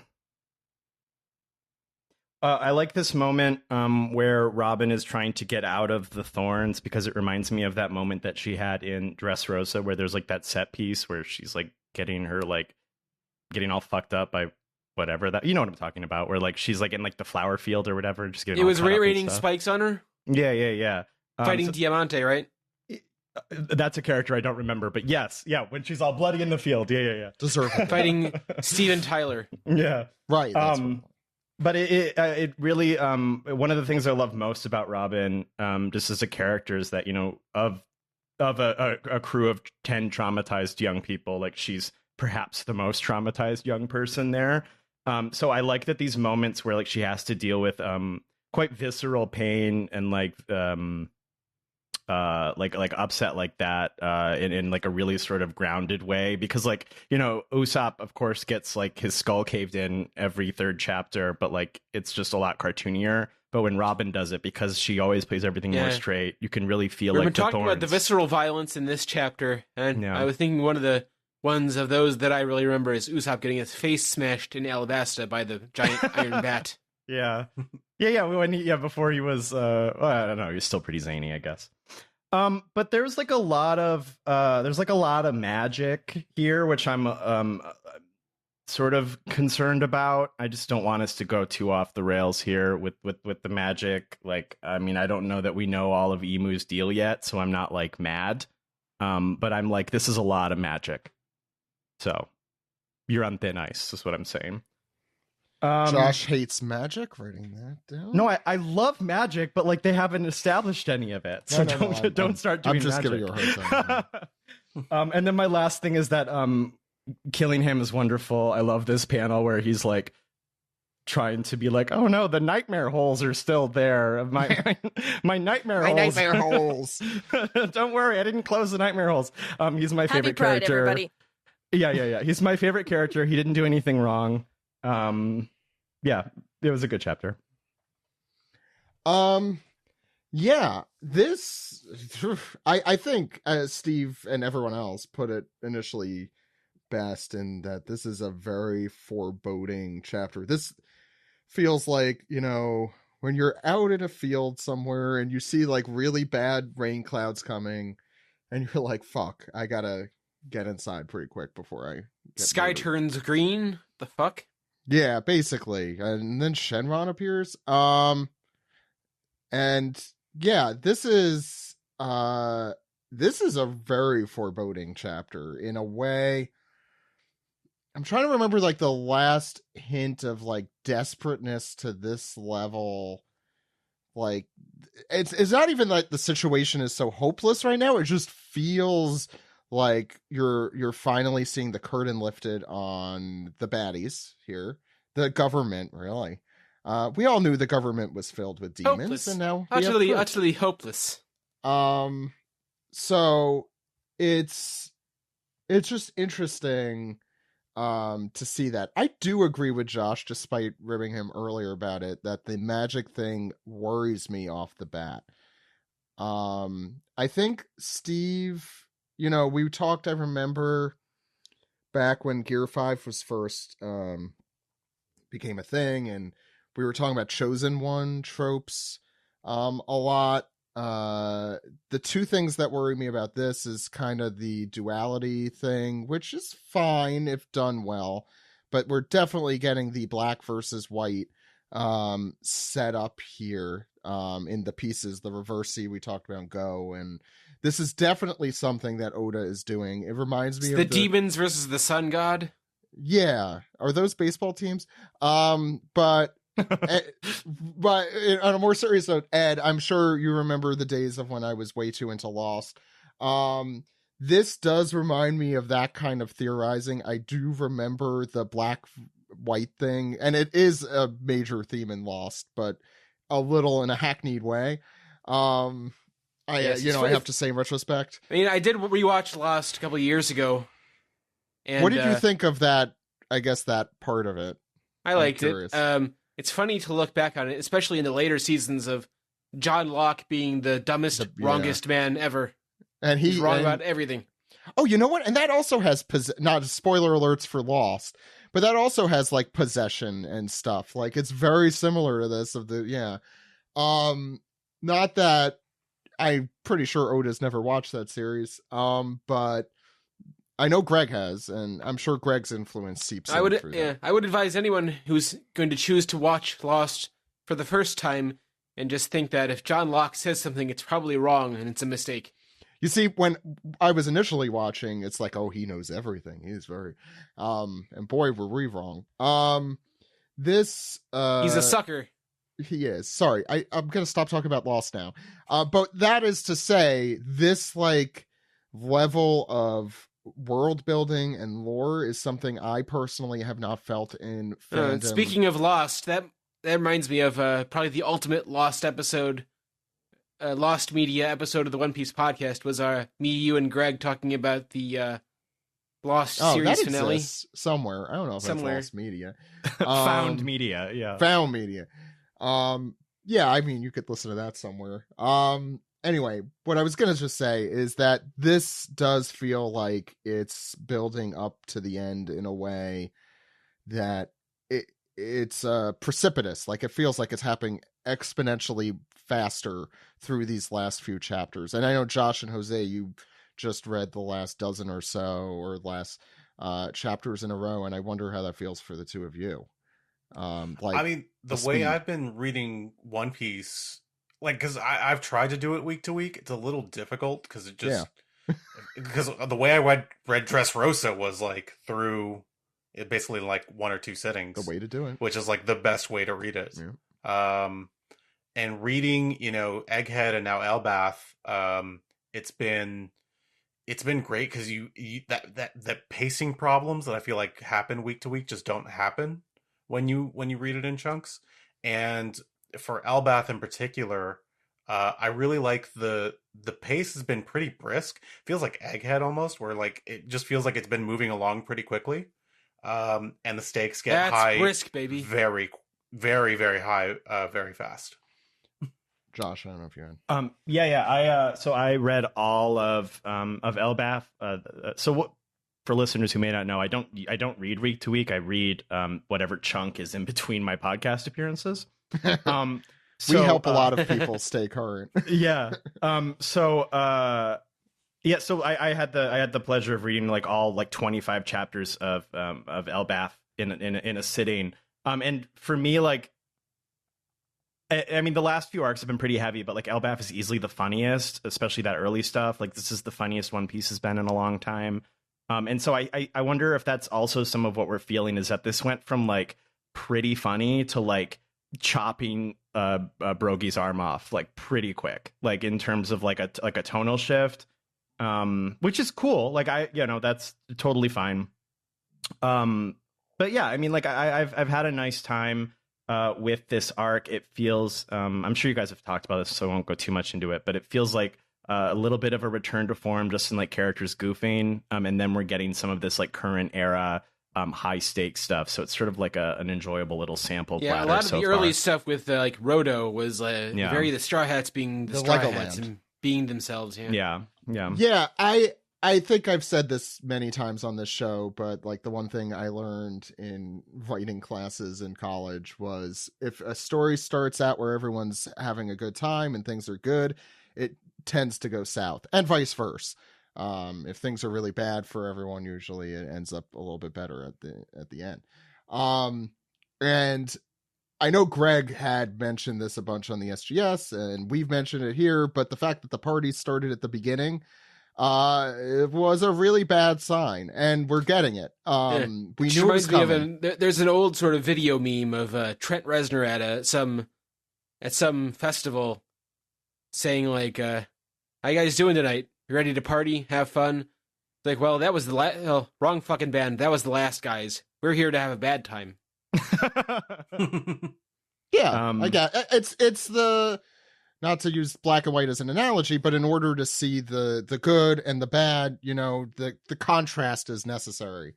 And I think Oda is very sharply drawing those lines and sometimes off of the panels to tell us that. Yeah, my last thought about just sort of like the magic, and like, people don't have to agree with me on this, but like this is sort of my issue with Top Musica in Film Red.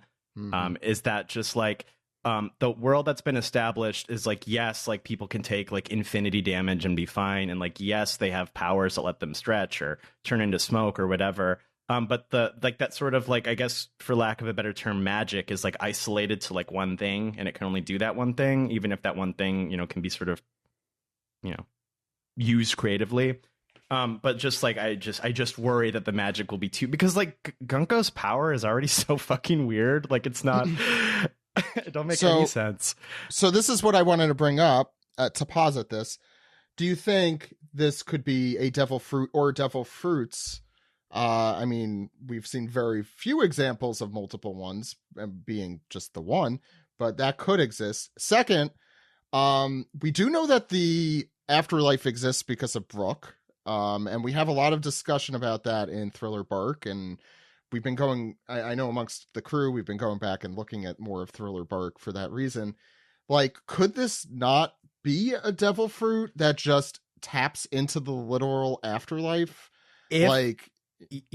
If it's a devil fruit, I think that's fine. Like as in like, if it's a devil fruit, that means it complies with all the rules that all other devil fruits comply with. I think that's fine. Even if it's out there. Yeah. Even if you're gonna get weird with it, like whatever. We're 27 years into this, like it's fine. But like if if like they don't really lock down exactly what Emu can do, if it has like too much sort of range in what it can do, that's when I'm like, all right. Yeah, Sugar. I mean, like, frankly, Law, like, I still don't really know what it is that he can do. Like, it's a lot of stuff. And Gunko's not looking promising because it just seems like she just does anything. The arrow thing? Don't get me started. I'm like, what the fuck is she doing? Well, don't worry. She doesn't exist anymore. Yeah. She's turned into some sort of demon. There is no Dana, only Zool. Yeah. But yeah, I mean, that's just my thing with sort of more like magical concepts in One Piece. That's just my I 100% agree, which is why I'm choosing to believe this is a hell fruit. Yeah, go ahead. Yeah, I don't want to speak for Greg, who's not here, obviously, but I know like Greg always talked about like Oda always had an explanation for everything. Like there was no magic or anything. There was always a solid reason. And he stuck to that. I think if Top Musica, if you really credit that to Oda being that an Oda idea, that's the first one. I'm like, well, it only took like 20 something years. Fucking Todd. But it's Todd Music trash. Todd Musica. Yeah. Oh, that guy. God, he's gonna bring out the fucking acoustic guitar and sing "Hey Delilah" or some shit. Today I hope Luffy punches his fucking brains out. Anyway, here's Wonderwall. It's really jarring though if you like watch anime only material, like mainly the movies, and it's just MacGuffins and magic up the ass, and then just So I'm sure. I have faith in Oda that he has some, like if anything, it's kind of like what Star Wars has for the Force, not just hockey, but it's just like if it's not hockey. Fruit. Yeah, like I'm not mad at him yet. I'm just raising an eyebrow. I have faith that he'll put it together, but did we did we also talk about, while it's in my head, I want to get out there. Do you want to talk about Killingham with me, Steve? It's leaving his head. Let's Steve say it. Killingham. Yeah, it's already leaving my head. That little get the bit back. Get it, Steve. He's got to sound dorky though, because he looks Steve, dorky, what were you gonna say? We were talking about Killingham. Always. That was 10 minutes ago. Are we talking Questions about the budget? at all like the obvious imagery here when you got like emu and all these demons and devils and stuff, and then you have people from the moon with their angel wings and everyone in Sky Islands? Like, that's why I can't hate too much on like really demons and stuff. It's like, well, we had angels, So they just like were in like the first 200 chapters. There's a couple things I want to say about that. We hadn't really gone into it, but I mean, we intimated at the Nika being the white piece in the Reversi board, and Emu being the black one. And I guess Blackbeard also wants to play that game. Angels and demons. What is it? What is this? The Da Vinci Code? Or the No, Dan Brown I novel? thought you were going to say angels in the outfield. But anyway, what's interesting here too, I don't know if we mentioned that, like, so everything turns into pitchforks, or tridents or whatever. But they still keep like their original properties a little bit, like Dory's I want to make sure Dory has his like sword at the end of the trident. Brogy has so like Axe. Are these, I wonder even like, so what are these supposed to be? Are they alter They're just egos? corrupted versions of their original selves. Are they at all? Yeah. Are they all themselves in there? That's a good question. It seems to me like, I mean, obviously I have no evidence, but like what would make the most sense is that these aren't like demons. Like these are like demons is like Emu's word for the people he's controlled. Like these are they're cursed like the beast. Yeah. And they're in the end of Beauty and the Beast. It's called a melt away when the sun god returns. Yeah. Beauty and the Beast. Have you ever seen that movie, Steve? Beauty and the Beast. Steve, it's about a lady and a beast. Yeah, Steve, you're muted. It's about a beauty and a beast. Steve, there's a woman and there's a guy. Once or twice. I will say Beauty and the Beast is a beaut. Oh my God. Great movie review, Steve. And as I found out this weekend, that's my niece's favorite Disney princess, Belle, because she loves books. The Beast? Damn straight. I thought you were going to say the Beast. No. That's my favorite Disney princess. Anyway, no. So I got her a birthday card with Belle on it, and it had a bookmark inside, like a detachable bookmark, came with the card. So the Lunarian thing is also interesting, though, because if you're going from the monochromatic, like the white versus black thing, like, or the light and dark, they're both dark skinned for all the problematic stuff that has brought about. And the wings are black. So like, but they aren't at all demonic, and they're not at all in this camp, presumably. They do worship Nika, I think we've seen in some, or wasn't there some connection between the Lunarians and Nika that I might be But I think forgetting? the point of the possession is that they take orders.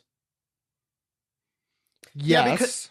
Because like when they like dissolved that one guy, the old elder, like they just like suck all the goo out of him. Like, I mean, I assume that like as long as you retain Emu's like essence there, you can live way past the human lifespan. But then he says he takes some of your. That confused the hell out of me. Don't giants already live like 300 years anyway, or however long they live? Yeah.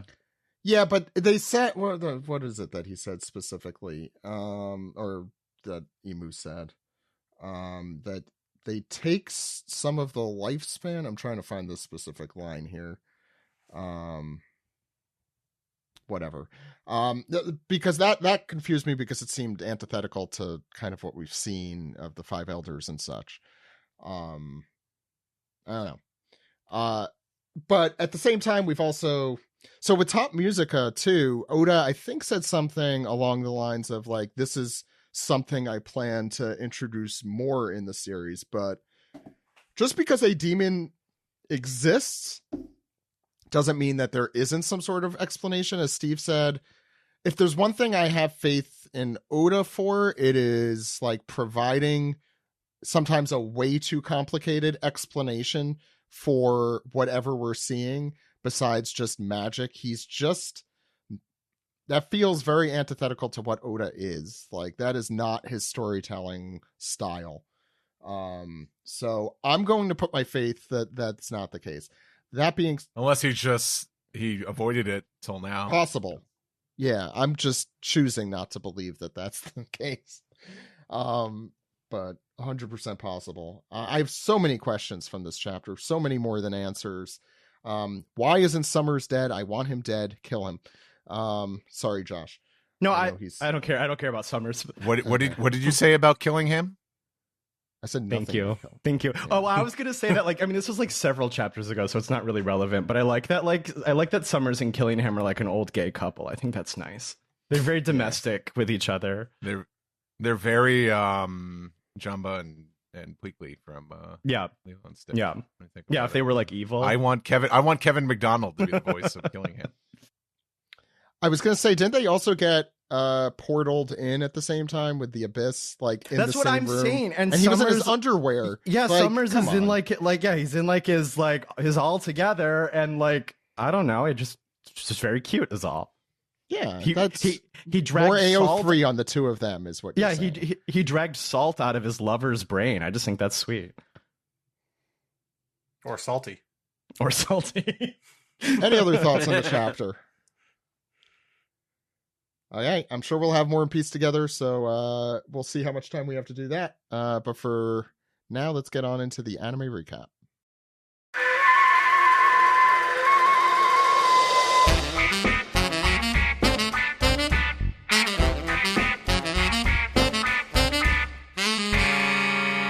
This is the anime recap for episode 1131, A Fleeting Moment of Happiness, Kumachi and Ginny. I'm your host, Sam, and today with me we have OPP blog contributor and music composer, Kirsten Carey.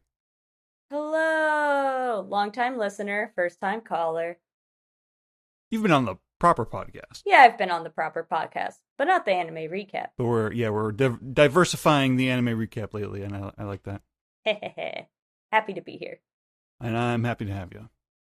So this is episode 1131. It is adapting, it's basically one-to-one adapting the chapter 1097, and it begins 30 years ago in Sorbet Kingdom, South Blue. So we are now 8 years after the God Valley incident, according to the narration, where we've got an older Kuma, 17 years old, and he's kind of making not a living out of it, but he's making he's set up shop in this church, and every Sunday he's helping old people relieve their pain and fatigue with his pawpaw fruit powers. They must have a hell of a lot of back pain. I mean, I'm sure how big that paw gets. Yeah, like you never really stop having back pain after a certain point, I imagine. Yeah, looking forward to it. But they're all super grateful, and they even mention attending church back in Kuma's father's time when his dad was running the show. And they're asking Kuma if he could possibly maybe provide this service on weekdays as well, and not just Sundays. So we're learning now that he's only been doing this on Sundays. And that's when the now grown up Ginny steps in through the church window light beams very dramatically, putting her foot down, saying, "No, only Sundays." So she's she's the tough love one of the duo, whereas Kuma, he probably would try to provide it every day around the clock if that was remotely feasible. Thank God for Ginny. She says, "This isn't a campground or a hospital. Sundays only." And like all the people in the church, they're all now kind of waving compliments at Ginny, mentioning that men are always asking her out. She's so beautiful, but she's already got Kuma. Is they comment, and this makes Ginny blush. And then we move on to, we get a little exposition about the new king of Sorbet, King Bekori, who requires a hefty tribute Because one of the old ladies mentions like I'd pay a lot of money to Kuma for this service if I could, but we gotta pay that heavenly tribute that's only getting worse. Yeah. Oh, it's pretty like this part, and I mean, there are ways in which watching things in the anime really like underscore things in the manga that just feel so fast that I kind of skimmed it over. And like I loved how this moment and like hearing these people talk about like the weight of the heavenly tribute like on how they live their lives and their livelihood was very profound to me. I mean, there's a lot in this sort of subplot with the king as the episode goes forward that feels relevant to yeah, and it's definitely one of those things where it was so like the chapters felt so dense in the manga that I definitely wasn't like absorbing everything. Yeah, so like this is like the perfect spacing of events here. Yeah, like this was definitely this whole stretch in the manga. I remember feeling like I can't wait to see this get animated and like feel a little more like space in all of this. And I feel like the anime's been killing it so far. It's like hammering down what needs to be hammered down, and like just this little moment really exemplified that. Yeah, so Sorbet Kingdom, King Bekori, he's requiring these tributes. The old people have this problem where if they get sick and they can't pay that tribute, then they get locked up. And the Crunchyroll subtitles use a very fun word, skin flint, to describe how I guess Bekori is he's a penny pincher. He doesn't even feed the people in prison who he locks up. Oh, I forgot that bit too. Yeah, so much good little nuggets of world building here. And then Kuma assures them that, well, don't worry, any minor illness or pain, I'll heal you up every Sunday. So we're kind of gesturing that there are probably limits to how much Kuma could heal a person.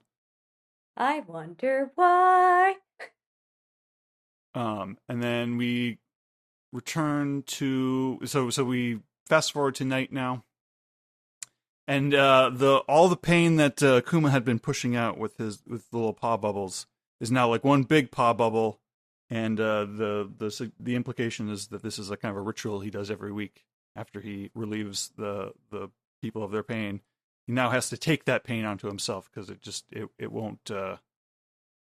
It's not going nowhere. Like that pain has to be taken by somebody, and he's taking it upon himself. And we get just a brief glimpse of like Naotoshi Shida animation with Kuma doing the big neck whips as he's like taking on the pain. Like it's rough to watch. It looks like brutally painful. You can really feel it. And you got Ginny kind of sitting outside of the church, kind of head down, a little tear in her eye. She's frustrated. You can tell that you don't even need to hear them have the conversation, that you know that like this is a thing he's been doing. This is a thing she's been trying to get him not to do. But this is a part of the exchange that, like, you know, helping people happens at a cost, and that's both Kuma's his great strength and his great weakness. Yep. And then so she's healing him up in bed, putting a little wet towel on his forehead. And Ginny's saying, like, I really don't want you to do this anymore, but Kuma, he must. And so they finish up by enjoying all the food that the people gifted them earlier that day. It says so much about, I think, this whole flashback as a whole, that, like, I mean, the episode's called Fleeting Happiness.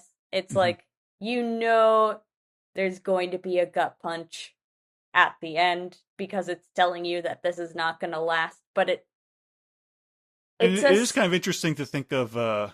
We are describing like a fairly large set of years as this fleeting moment.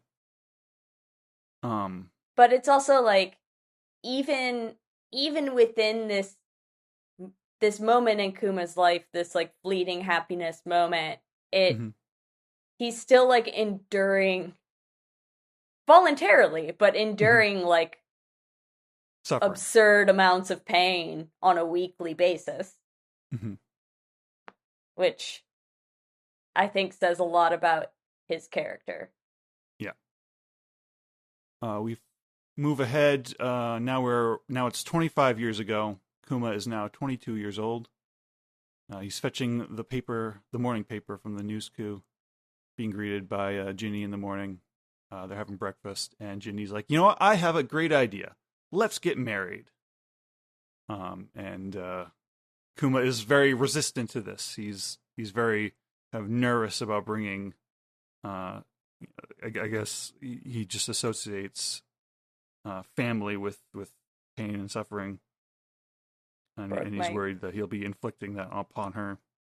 Broke my heart. And she's coming on strong. She's like, I know you love me. I'll make you happy. And Kuma has to say, like, I'm sure you will, but then he has to have these like part of his like there's a close up on him, and then like part of his face is like silhouetted out, and then that's where like kind of the flashbacks for his parents are shown through the window of. I mean, it's all like focused on like his dad saying that his mom shouldn't be responsible. It's so like, oh God, it's so tragic. It's so sad. And Kuma tries to change the subject by being like, "Hey, look what's happening in the newspaper. Those fancy freedom fighters led by Mr. Dragon here. People think they're heroes. I think they're quite neat." Ginny's so pissed. Yeah. This whole scene, she's just fuming. And then like the neighbors arrive. I think these are the people who are like the kids who were bullying him a while ago. But now they're adults, and they're like, "Hey, we got fish, fresh fish." And then Kuma's like, "Oh, thank you." And then like Ginny just chucks a bucket at him. So you just walk into your neighbor's house. You're like, "Oh, hey, here's some food for you. Enjoy." And then you realize that you walked in on them in the middle of like a big fight. But they're playing the OST track "Mother Sea," which I feel like they've been skimping on it lately. I think for a while. This whole episode, I feel like, had a couple like classic OST tracks that we haven't heard in a while, and like it made me emotional to hear those in this context. Yeah, I'm sure if if you laid it all out, they probably show up more frequently than you'd think. But like you remember, like in the old days when that was like every other episode you'd be hearing Mercy. Right. Now this brings us to the eye catch of the episode. Get the cute little Kuma and Bonnie inserts. Now we're 22 years ago. Kuma is 25, and we're jumping in media res to a situation where some Sorbet Kingdom soldiers are rounding up the old people from a few scenes ago. And Kuma he's wearing a hat now, and he's trying to beg for their freedom. And the soldiers are just saying, tough shit. The rules have changed. Even the soldiers call Kuma father. So he's quite respected on the island, even among the bad people. But they're like, oh, the rules have changed, huh? Anybody from the south, we're free to just do whatever we want with. And they're going to be turned into slaves, and that's enough for Kuma to start blasting them. Just air paw bubble blasts, bursts of air, just destroying the guards. And then we get a scene in with the king, kind of explaining why he's making this change in rules, and he's basically gerrymandering the island. Great way to put it, yeah. Yeah, he has to pay a tribute to the celestial dragons, and then that's based on the number of citizens in your country. So he's like, okay, so today we're saying that only the north part of the island is actually Sorbet Kingdom, and everybody south is shit out of luck. Since they could barely pay us anyway, so we're about to cut our taxes here. There's probably some kind of like abandoning the elderly, like social criticism in here too, I'm sure. Mm-hmm.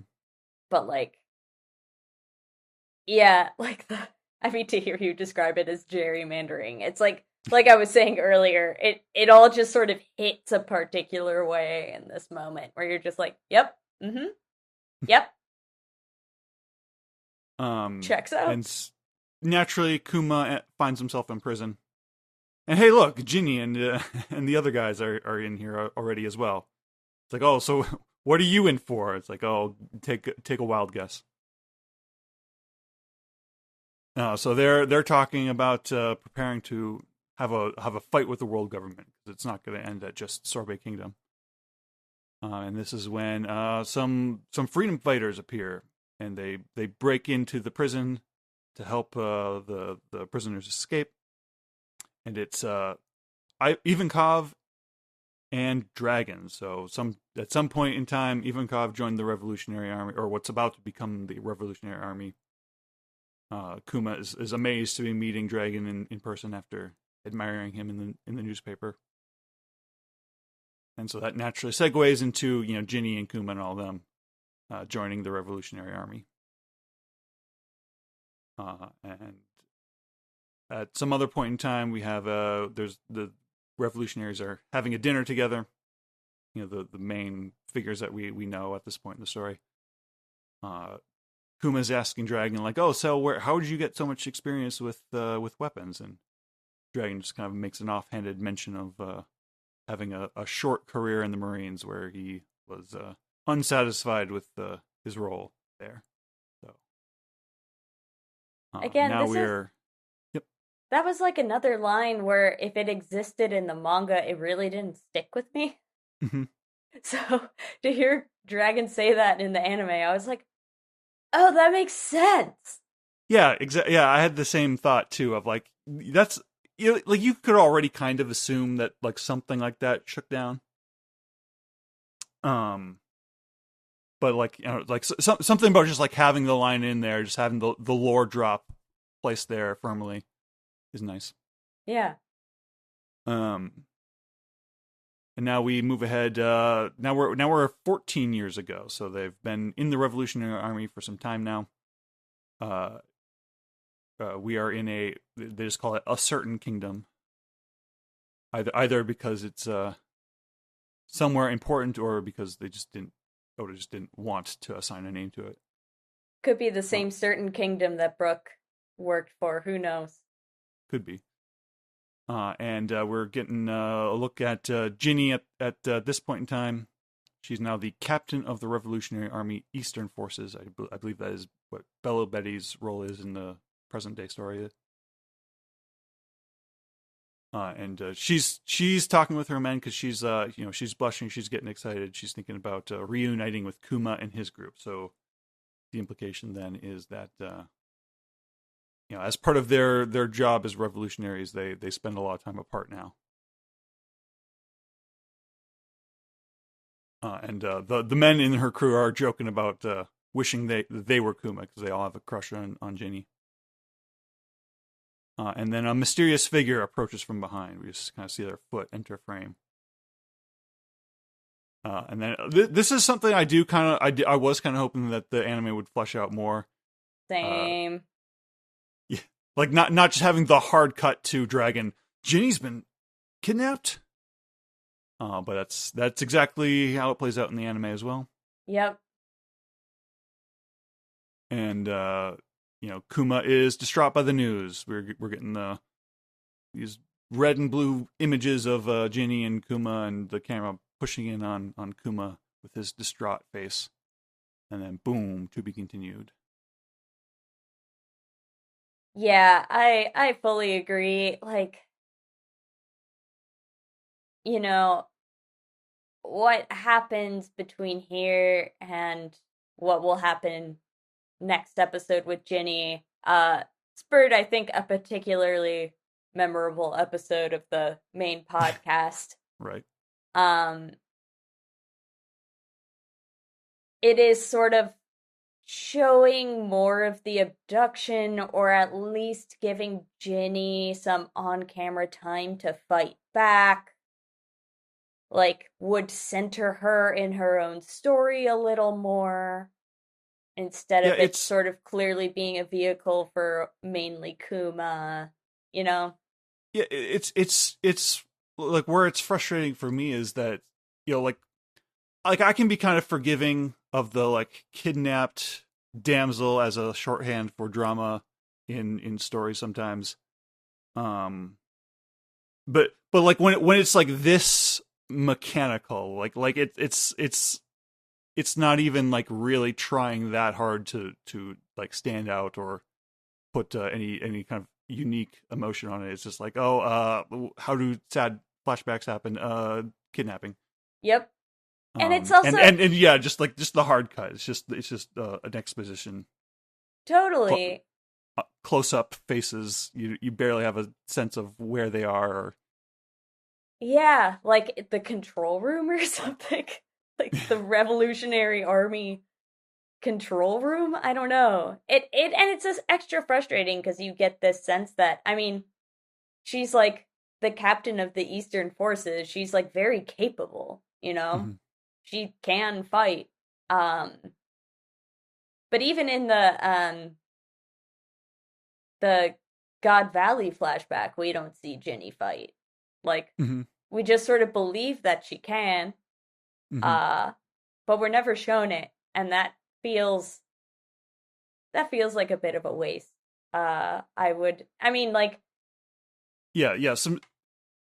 Some strange jumps in time where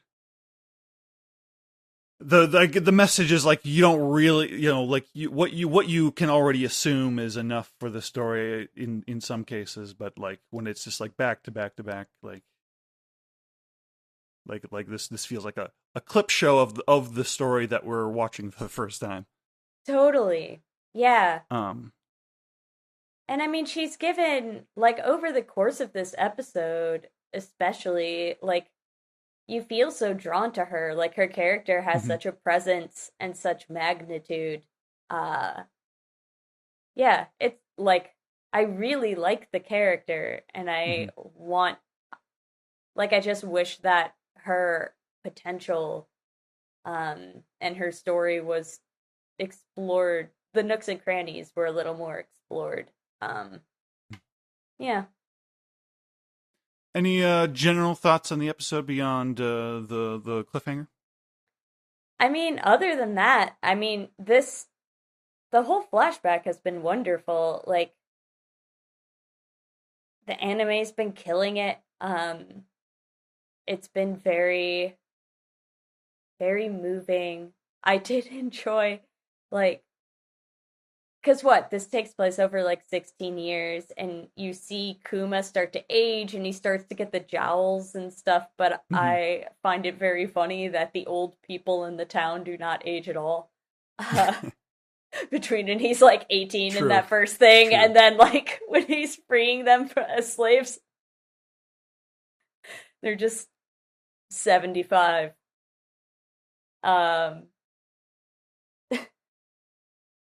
So that was like the one little like funny continuity thing. Mm-hmm.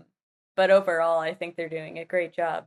It was a very touching, poignant episode.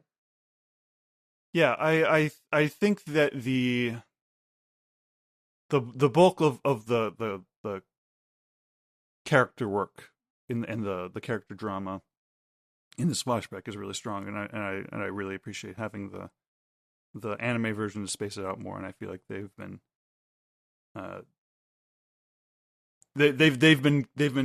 meeting expectations for sure.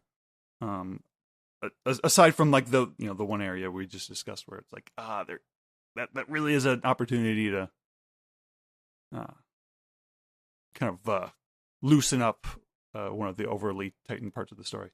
Yep. And I'm definitely on that front, really bracing myself for next week too, because I feel like I'll feel similarly, that similar sense of like, just take more liberties. Like, no one's gonna be mad, I don't think, if you like just stretch this out a little more. Yeah, like it's strange that like it's maybe we're just repeating ourselves now, but like it's like it's so abrupt in both the manga and the anime, just the hard cut. Yep. To kidnapped. We're learning about this after the fact. Anyway. Yep. Yeah, I think overall the flashback has been quite good, and I've been I'm very grateful to be re-experiencing the story, and giving it more attention than I was able to the first time I read it. Yeah. Anything else you wanna? Any comments? Any thoughts or feelings do you want to get up before we move on to the next segment here? No, just preparing my tear ducts for the next couple weeks. Yeah. Gonna be a time. All right. Thank you, Kirsten. Glad to have you on. Hopefully you can be on for future episodes. Yeah. Thanks for having me. And let's move on to the next segment.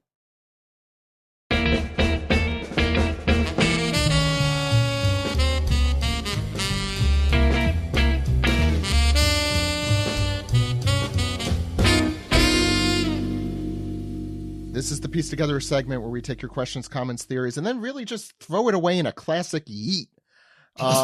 So, Josh, you're going to do our first segment. What's it called? This is called This Piece.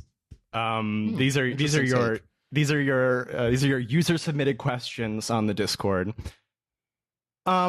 Okay, so we've got Slay the Gayer King here says, hello, my fellow queers. Happy Pride Month. Nice to see Emu is celebrating too by turning the daddy bears into goth daddy bears, ready just in time for the Pride Parade across Elbath, or should I say El Yas. With all of these wild things happening in El Yas right now, what kind of funny clickbait article headlines could Morgans come up with? For instance, this man is of average height and his wife is more than 10 times his size. See how they make it work. Or, two shanks on Elbath, you won't believe the truth. Thank you and have a good gay. May I start before we answer the question? I just want to declare there are no holy knights at Pride. No. No. What was it? Goth Daddy Giants? Hold on, I'll say it again. There are no Marines at Pride. Did you say Goth Daddy Giants? Was that the? I did say quote, turning the daddy bears into goth daddy bears. Yes, that is a quote. So that is a good episode title and image, Steve. If you need something, Goth Daddy Bears. Goth Daddy Bears. Yeah, Steve. Why don't you draw that? Like you do that. Very sincerely. Steve. You wanted to draw Dory and Brogy. Everybody you did. Oh, you're referring to them. Okay. For some reason I was like, are you talking about Kuma?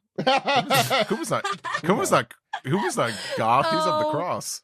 Oh, but Kuma definitely shopped at Spencer's once or twice.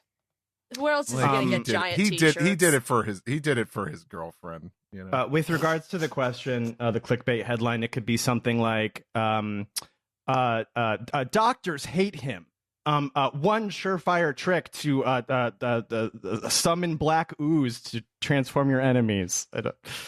You know what I mean? I forgot what happened in this chapter. So is it for this chapter or for this arc? I think it's the arc. I think the arc. The arc. Yeah, the arc. Sure, whatever. I'm in charge. I don't know. I don't think I'm going to come up with a good one, but I can give it a shot. For it, if your giant's too small, try flipping him upside down and make him into a goth giant. I don't know. I like Doctors hate him. That's like one of those ads you see at the bottom of a page. That is an ad. Yeah, that's what that is. They'll send a clickbait ad. Just one quick flip and he's pumped. Yeah. Don't tell your wife about this spell. Right. Yeah, don't play this alone. You'll get addicted. Don't read this alone. Don't read this infernal tome alone. Sorry, I'm going back through the chapter to see if I can come up with anything else. People, Leather Daddy's rampage across Elbath. Community expresses concern. That's an Onion article title. That counts. Giants That's that used to be cool. Giants that used to be cool, but are now problematic. Ooh, there you go. That's That's a not really bad. good one, Steve. Today don't we think are we're gonna- canceling Elbath. Yeah, today. King- Yeah, go ahead. Moving on, King Doji says, "Hey OPP, Jarul seemed particularly lucid this chapter. Think he might have a way to stop this madness." Imunko also calls him Beard Hill, which is on his intro card, but I don't think we've heard since Whole Cake. Seems fishy. Also, just so we're all clear, Imu pulled a shotgun and a knife out of a book they pulled out of a mystical circle. What the hell are their powers? I have that exact same question. Yeah, I think we mentioned that. Oh yeah, I don't know if we had a title for it, but it was the idea of it's like a hat and a hat and a hat. Like it's a lot going on there. Yeah, the Florida book. Beard Hill was meant the Florida book. I forgot. That one I should write down. Beard Hill was mentioned once or twice, but I think it was by either Gunko or Summers or Killingham. So, yeah. I'd simply not let them. Cram says, "Ahoy OPP, banger chapter as always. I love how even though we got to see more of Emu's powers, we never got real clarity on how the hell they work. Great mystery writing. They're almost like Blackbeard now, where every time I see them, I feel giga uncomfortable. That being said, if Emu tried to turn me into a demon, I'd simply not let them. Hence my nickname. My question this week, do you think Evil Brogy eats at Evil Burger King?" I did. What's the definition of Evil Burger King? Is it just like McDonald's? Is it not Carl's Wendy's. Jr.? I mean, Right. when's the last time you had Burger King? It's pretty evil. Yeah, I was gonna say. It's the Burger King where they chop your hands off when you go to get your Whopper. Oh. Yeah. You mean most of them? Yes. Mm-hmm. Yeah. I did forget to mention this kind of very tangential to this question about Burger King and Evil Burger King. We talked a little bit about like the black and whiteness of evil, and I think I mentioned on Discord, like I do prefer like gray area or like some gray area in people, and then I remember that in the real world there's plenty of just pure evil. So unfortunately I can say that is realistic. Yes, demons themselves probably don't exist, but yeah, I wasn't like a fan of the champion of evil thing for Doflamingo, like that kind of thing, and it goes along like the same lines as magic does, I think, as Josh had put it. So I don't love it, but we'll see what comes of it. It always gets thorny when real world politics get involved and like what we define as like, good versus evil. But I thought that there was, and I didn't get to say this in the chapter proper, I thought there was a very daring choice to show how J.K. Rowling converts new turfs by spewing them with black mold. I mean, that's really literally what Emu's doing. Yeah. That's a very powerful statement to me. Yeah. Yeah. Wow. The Oda, really, really brave to say that. Yeah. Yeah, he's on the cutting edge of culture. He is. And just in time for Pride Month. Hey! Just in time for the casting announcement for that show. S&P writes, "Ahoy OPP. So the pilgrimage is complete, but not actually complete." This is referring to the cover story. Yamato still has to visit Ringo, then come back to the capital. This whole Yasuie's sword thing is just a favor for Kinemon after all. So what do you think will happen at Ringo the Sword Graveyard? Oh, that's Yeah, I want to see more of that. The fox, I forget their names. I don't know if it said in that. The fox that turns into a guy. Does anyone remember his name? No. Steve would be the one. He reads the manga. Are you talking about Onimaru? Yes, I think. The fox who, the fox who turns into the big guy with the swords who has big this guy. Yeah. They never that plot kind of just dissipates and never comes back. Well, it just didn't have that dramatic of a payoff. He collected weapons. Yeah. All those weapons were what they used in Onigashima, but it was kind of just like oh yeah, it's like my work is done here, and like you didn't do like anything. The space coyote, and then he went away. Yeah. Yeah, but personally, that's something I want to see more of. I like the fox guy who turns into a fox. Onimaru. Yeah, Onimaru. I choose to not believe he has a name. Great. That's why you fail at trivia. Okay, so next up, Sailor Karna says, hello, OPP. I just want to say that I enjoyed the Tudum special and all of the love that OPLA got. Getting the New Day to introduce them was perfect. And then seeing Chopper was great. He's great, and I love that he feels real, but not too real. In the scene, he looks like he takes up space, and it's not just an image on the screen. I can't wait for season 2. Yeah, I do think that they're compositing him really well into the scene. Like, he does look like he's in the scenery, and he does look like he has like mass and weight, and that's like 65% of the battle. Well, I think that particular video, since we don't see anybody else, I'm pretty sure the whole background is CG, so I can't imagine they had a tough time of making him in there. So I'm very interested to see him next to an actor and see what that looks like. Mm-hmm.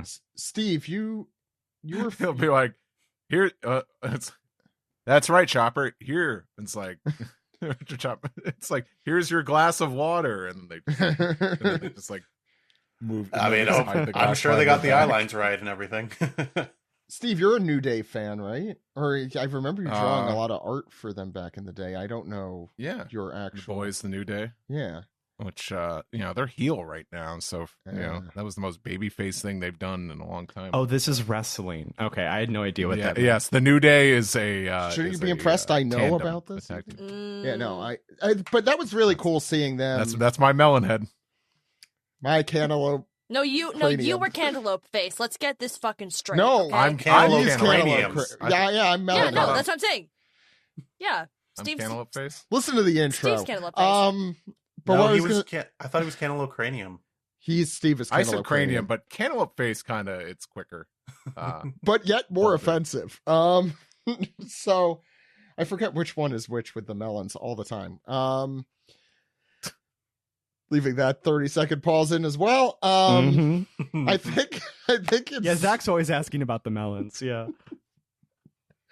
I hate all of you. I know. I think it was really cool to see the New Day talking about One Piece like that. I find it just so bizarre when I see people in the quote unquote real world talking about One Piece, even though it is much more of a cultural phenomenon than it had been, certainly 16 years ago. But yeah. Domi Reversi Patchy says, OPP, I obviously had such a hard time coming up with a username today, but I've managed to do so.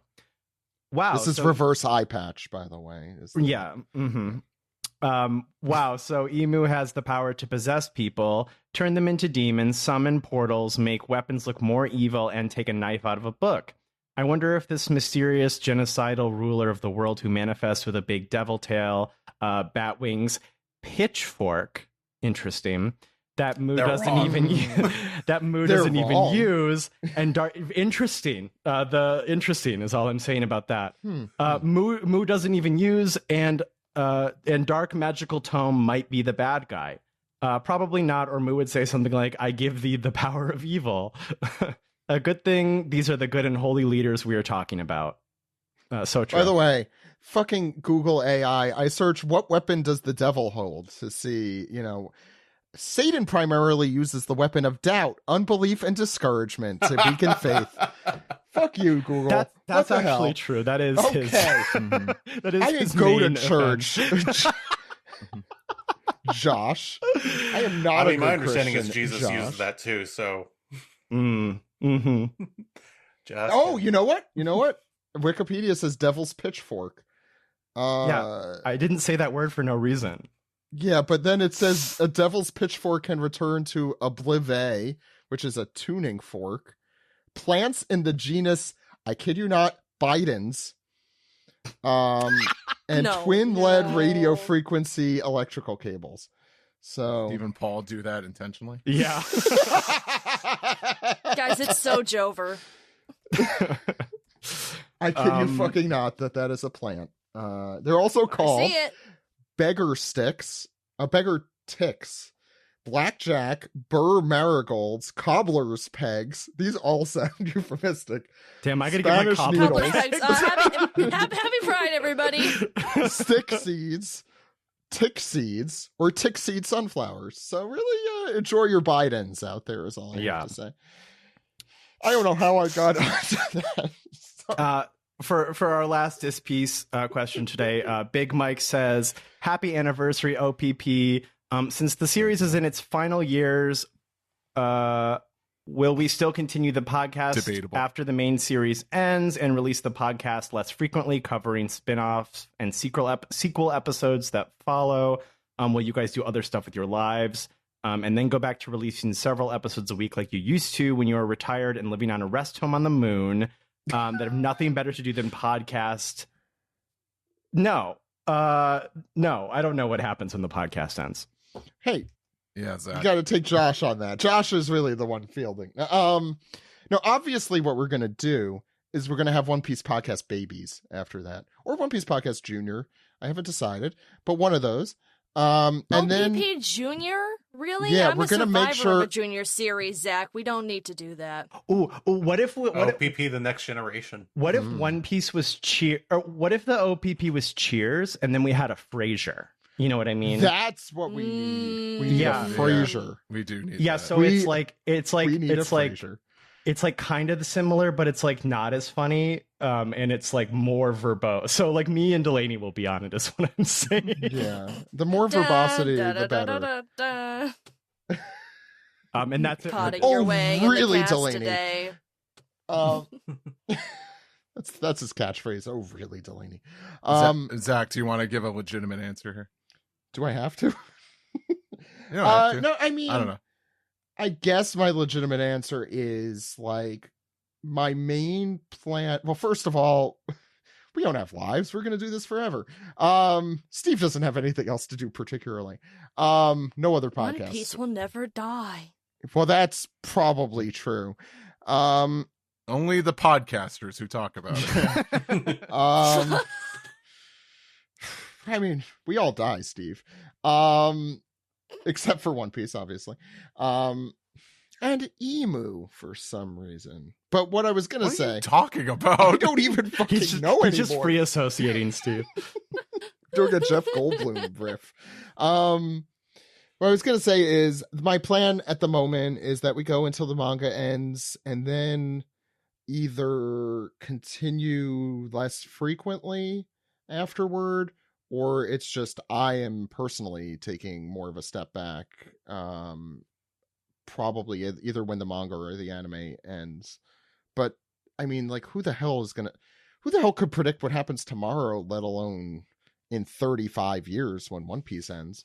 What's the next question, Josh? Or that was it, right? I was going to add something, but please, Jose. Yeah. Well, I'm thinking if the manga does end, like, whenever it does, I just think of like Daizenshu's podcast, or Kanzenshu, I guess now, where they just had that stretch of Dragon Ball where there was like nothing for a long time, but like they still kept doing the show. I mean, like, if you really wanted to, One Piece is long enough that you could absolutely keep doing more stuff, like just in-depth topics into very specific or niche things. The question is, when I'm 67, am I going to want to continue talking about One Piece every week? Oh yeah, of course. Yeah, I know. That's the answer. I'm gonna be texting you, like, talk about the moon, Zach. Again, I did that. The moon. I did that when I was a kid. Do it again. What the fuck that was? We have old Zach. We have questions. Punished Zach. Yeah, it's my life. From Blue Sky and Blue Sky Pia. First question is, if the end of the chapter was a Treehouse of Horror episode, what would it be? If the end of the... See, this is from Operation Druid. I don't know what that means. Do you, Steve? Like if this like I don't know if they mean like how would you wrap this up if this were a treehouse? No, I think like what they're trying to ask is like what Treehouse of Horror episode would we closest associate this to? Is my guess. Or like how would they get out of this jam if this were a Treehouse of Horror episode ending? Well, I mean, a lot of times in the Treehouse of Horror episodes, they don't really get out of the jam. You know what? I have no answer. Vampire one. I don't. I will say what this does. It reminds me of that one episode of Billy and Mandy. You're gonna have to be more specific for people who don't remember every episode. Where the guy who's just like he kind of looks similar to Emu, but like in a suit. And he just like at the end just forces everyone to be his friend, and they all just become black. Oh, I remember that. Okay, yeah. Yes. You know, that made me think, why is Gunko still not wearing pants? Next question comes from Ice Fisher Tenacity, who says, we're in the end game now. Would you like to see Gear 5 Luffy plug Emu's shotgun with his fingers so it backfires in her face? Should things get absolutely loony? Get it? Also, if Emu is playing a giant game of Reversi, could Luffy flip them back with his crewmates as pieces?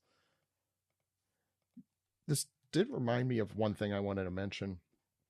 Let's see if I could find it. There was a line in here that reminded me exactly of how they describe Luffy's powers, but in reverse. If I could. Oh, yeah, here. In exchange for some measure. This is on page 10. In exchange for some measure of thy lifespan, thou shalt receive an undying body and uncanny strength. Under fealty to Mu, you are unbound by common sense and logic, which is like literally how you describe Luffy's power. I just thought that was very interesting. Yeah, well, and like, I mean, sorry, I know I agree with you. I think that's interesting because like also the way that like Gunko like flips them is very, I don't know, it's cartoonish. It's like taking the land and making like a graphical element out of it, like you would do in a cartoon. And so it almost seems like, it seems like it's like the flip side of that. I mean, I would really enjoy if this were almost like commentary on like the battle between Goofy and ultra serious badass. Like, you know, that's kind of almost what this feels like, because other than a few, you know, speech quirks and stuff, Emu seems like he has no sense of humor whatsoever, and that there's nothing funny about him or her or them. But Luffy is the exact opposite. So I think that's a really, like, Blackbeard isn't like that. Blackbeard has a sense of humor and, you know, a sense of something. But I like that idea of it being a battle between Wacky and Serious, and Wacky, of course, should win. Like, we have enough serious shit. That's no more of that. That's what we see at Laugh Tale. Actually, wow, maybe I'm predicting the end here. Yeah, maybe it's that we all need to laugh more. And so they did. Next question.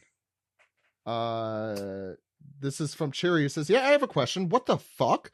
Seriously, though, since we've seen hints that Robin may be getting some kind of power-up soon, what do you think her awakened devil fruit would be like? I mean, it's already a devil, right? Or do you all think that she's getting a hockey upgrade instead?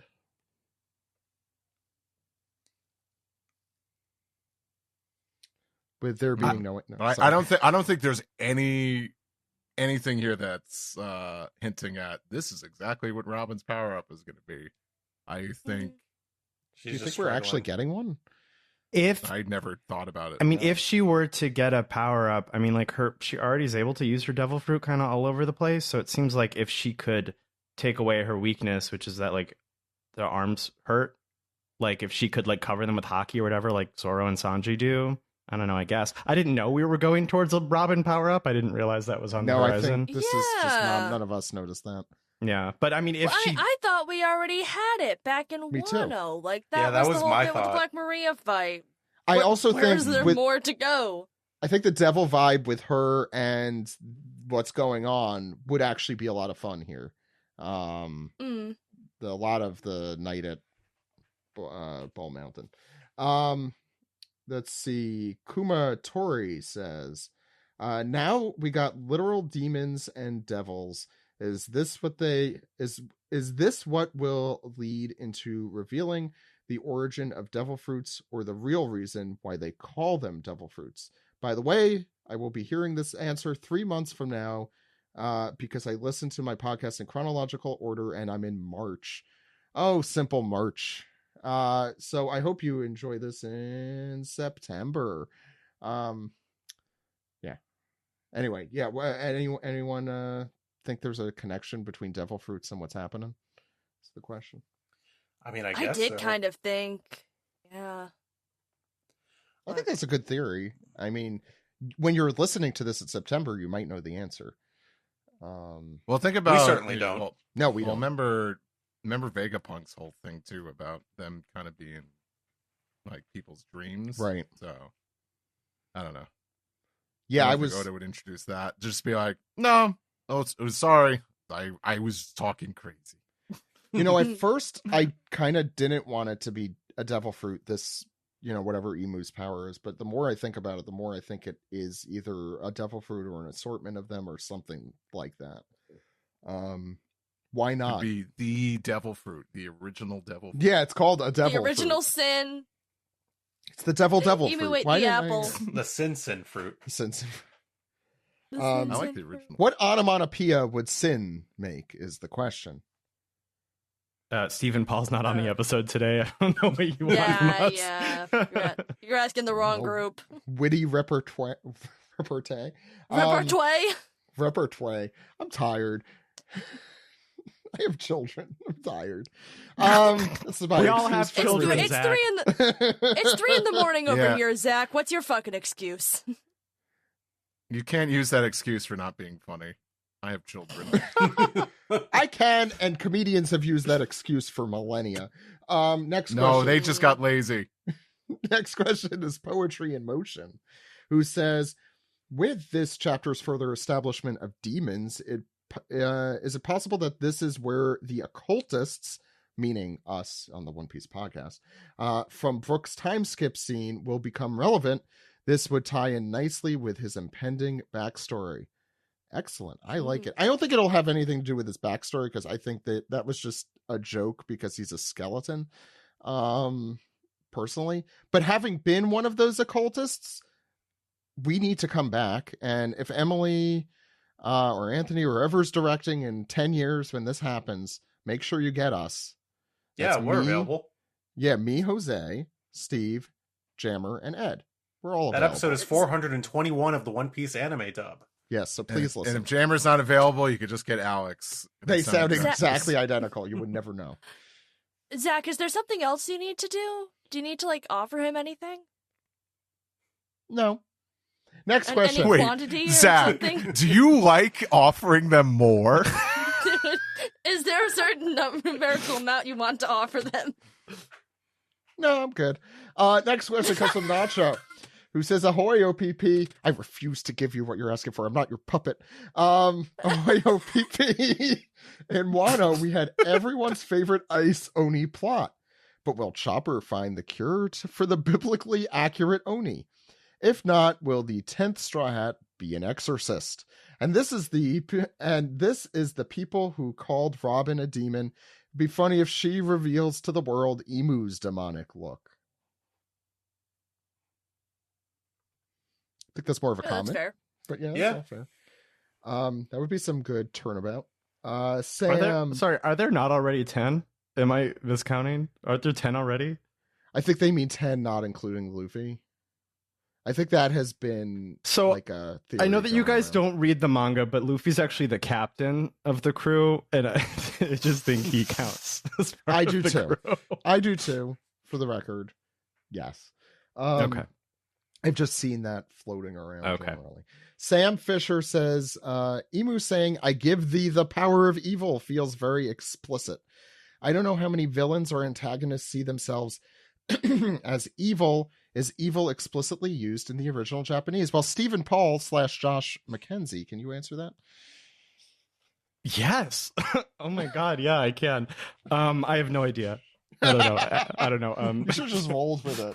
I don't want to sully Steven's work. Nor do I. That's it for the Piece Together segment. Let's round off the show.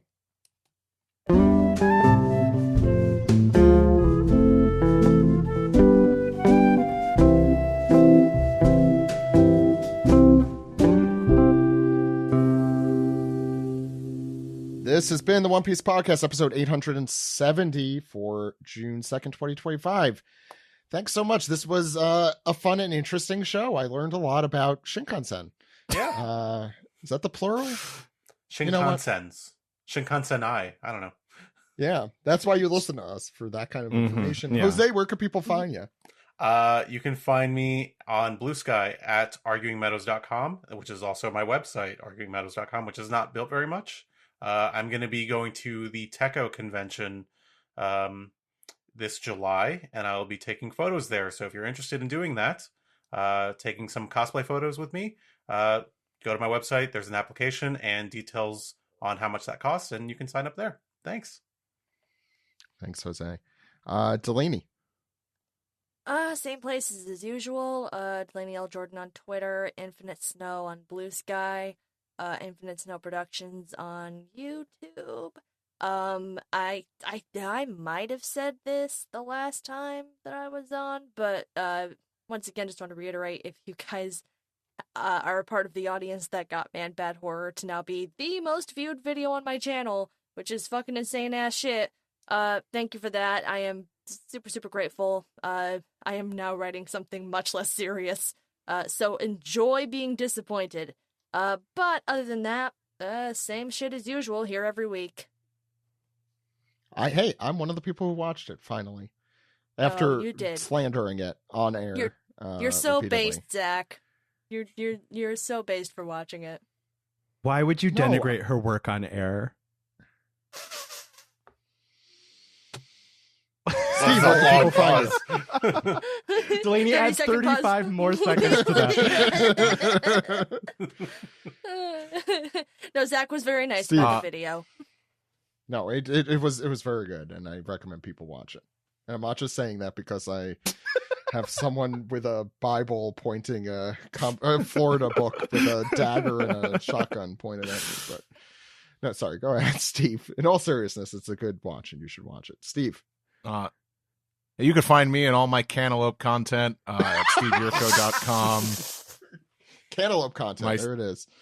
Find me on socials, mostly on Blue Sky and Instagram, but Steve Yurko is, just type that in. You'll find me at most places. Listen to me on 4Kids Flashback with Tara. Listen to me on Proceed Plays Games with Sungwon. And find me at Anime Expo. I'll be tabling in the Artist Alley. And yeah, that's it for now. Josh, where can people find you? You can follow along with all of the stupid little drawings I make. That is on Instagram or Blue Sky. User Amons, AMONNS. And as our resident gay correspondent, I do just want to take a moment and wish all of our queer audience a very happy Pride. It's rough out there, folks. Thank you for being yourselves. If you're an ally, thank you for allyship. Let's have a fun Pride Month. And yay, you guys, you know? And you could celebrate by putting Summers and Killingham on AO3. Just for Josh. If you draw Killingham for me, you get promoted in Pride Month. You get to go up a rank. Authority? Yeah. Okay. You don't get slur privileges, but you do get a couple yasses while it's still okay. Yeah, you get more yasses than Steve is allowed, which Steve, you better get drawing. Oh, I got a handful of those. I don't like to waste those. Yeah. He's only got about 5 left. So. He stores them like a chipmunk after every Pride. Yeah, in my cheeks. Yeah. You can find us at the One Piece Podcast at onepiecepodcast.com or wherever you get your podcasts. That includes Apple Podcasts, Spotify, the rest. You could find us on all the relevant platforms like Facebook and Twitter and MySpace. No, wait, we don't have that. Zanga, Friendster, GeoCities, Friendster, Mastodon, LiveJournal, Mastodon. That's Did you say Bazinga? Zanga. You didn't have that? That's when you were a kid. That's for the older millennials who understood the Alex Mack and Mid references. Neopets, Tamagotchi. Webkins. Yeah, we're on the Tamagotchi now. Webkins? OPP So this is what happens when we have no phone number. Toontown. I have like no way to end this part of it. But yeah, please support us on patreon.com/One Piece Podcast if you haven't. Your support helps make our podcast bigger, better, stronger, and more demonic than ever. And you could also get alternate art and images, which this week is gonna be interesting. And special extended editions of the podcast that includes us talking about those. And Delaney will attest this week will be an extra special treat, I think, for anyone who is a subscriber. So please do. Just $5 a month, $10 a month. You get some extra stuff, including video content. The One Piece Podcast Goes to Japan is 11 years old since its release, believe it or not, Jose. Oh god, I just turned it to dust. Yeah, so imagine me. You're younger than me. I know.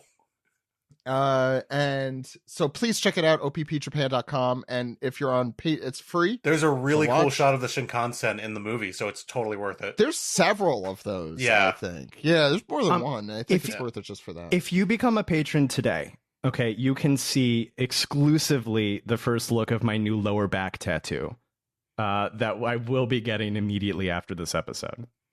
Oh, that's what you're doing? That's your appointment right after this? Yeah. Is it One Piece related, or is it just a random back It's a tattoo? Shinkansen. Sure? It's exactly what we're looking at on screen right now. Oh. No. It is an accurate map of the Shinkansen, and then this is buried like deep inside. Yeah. You'll only get these jokes if you subscribe on Patreon, or Steve decides to post these elsewhere. But no, please do. Next week we have the hosts of Quest for the Best, which is a new podcast, but they're good friends of the show, Miles Thomas and Jeff Thu. Will both be on next week. Yeah.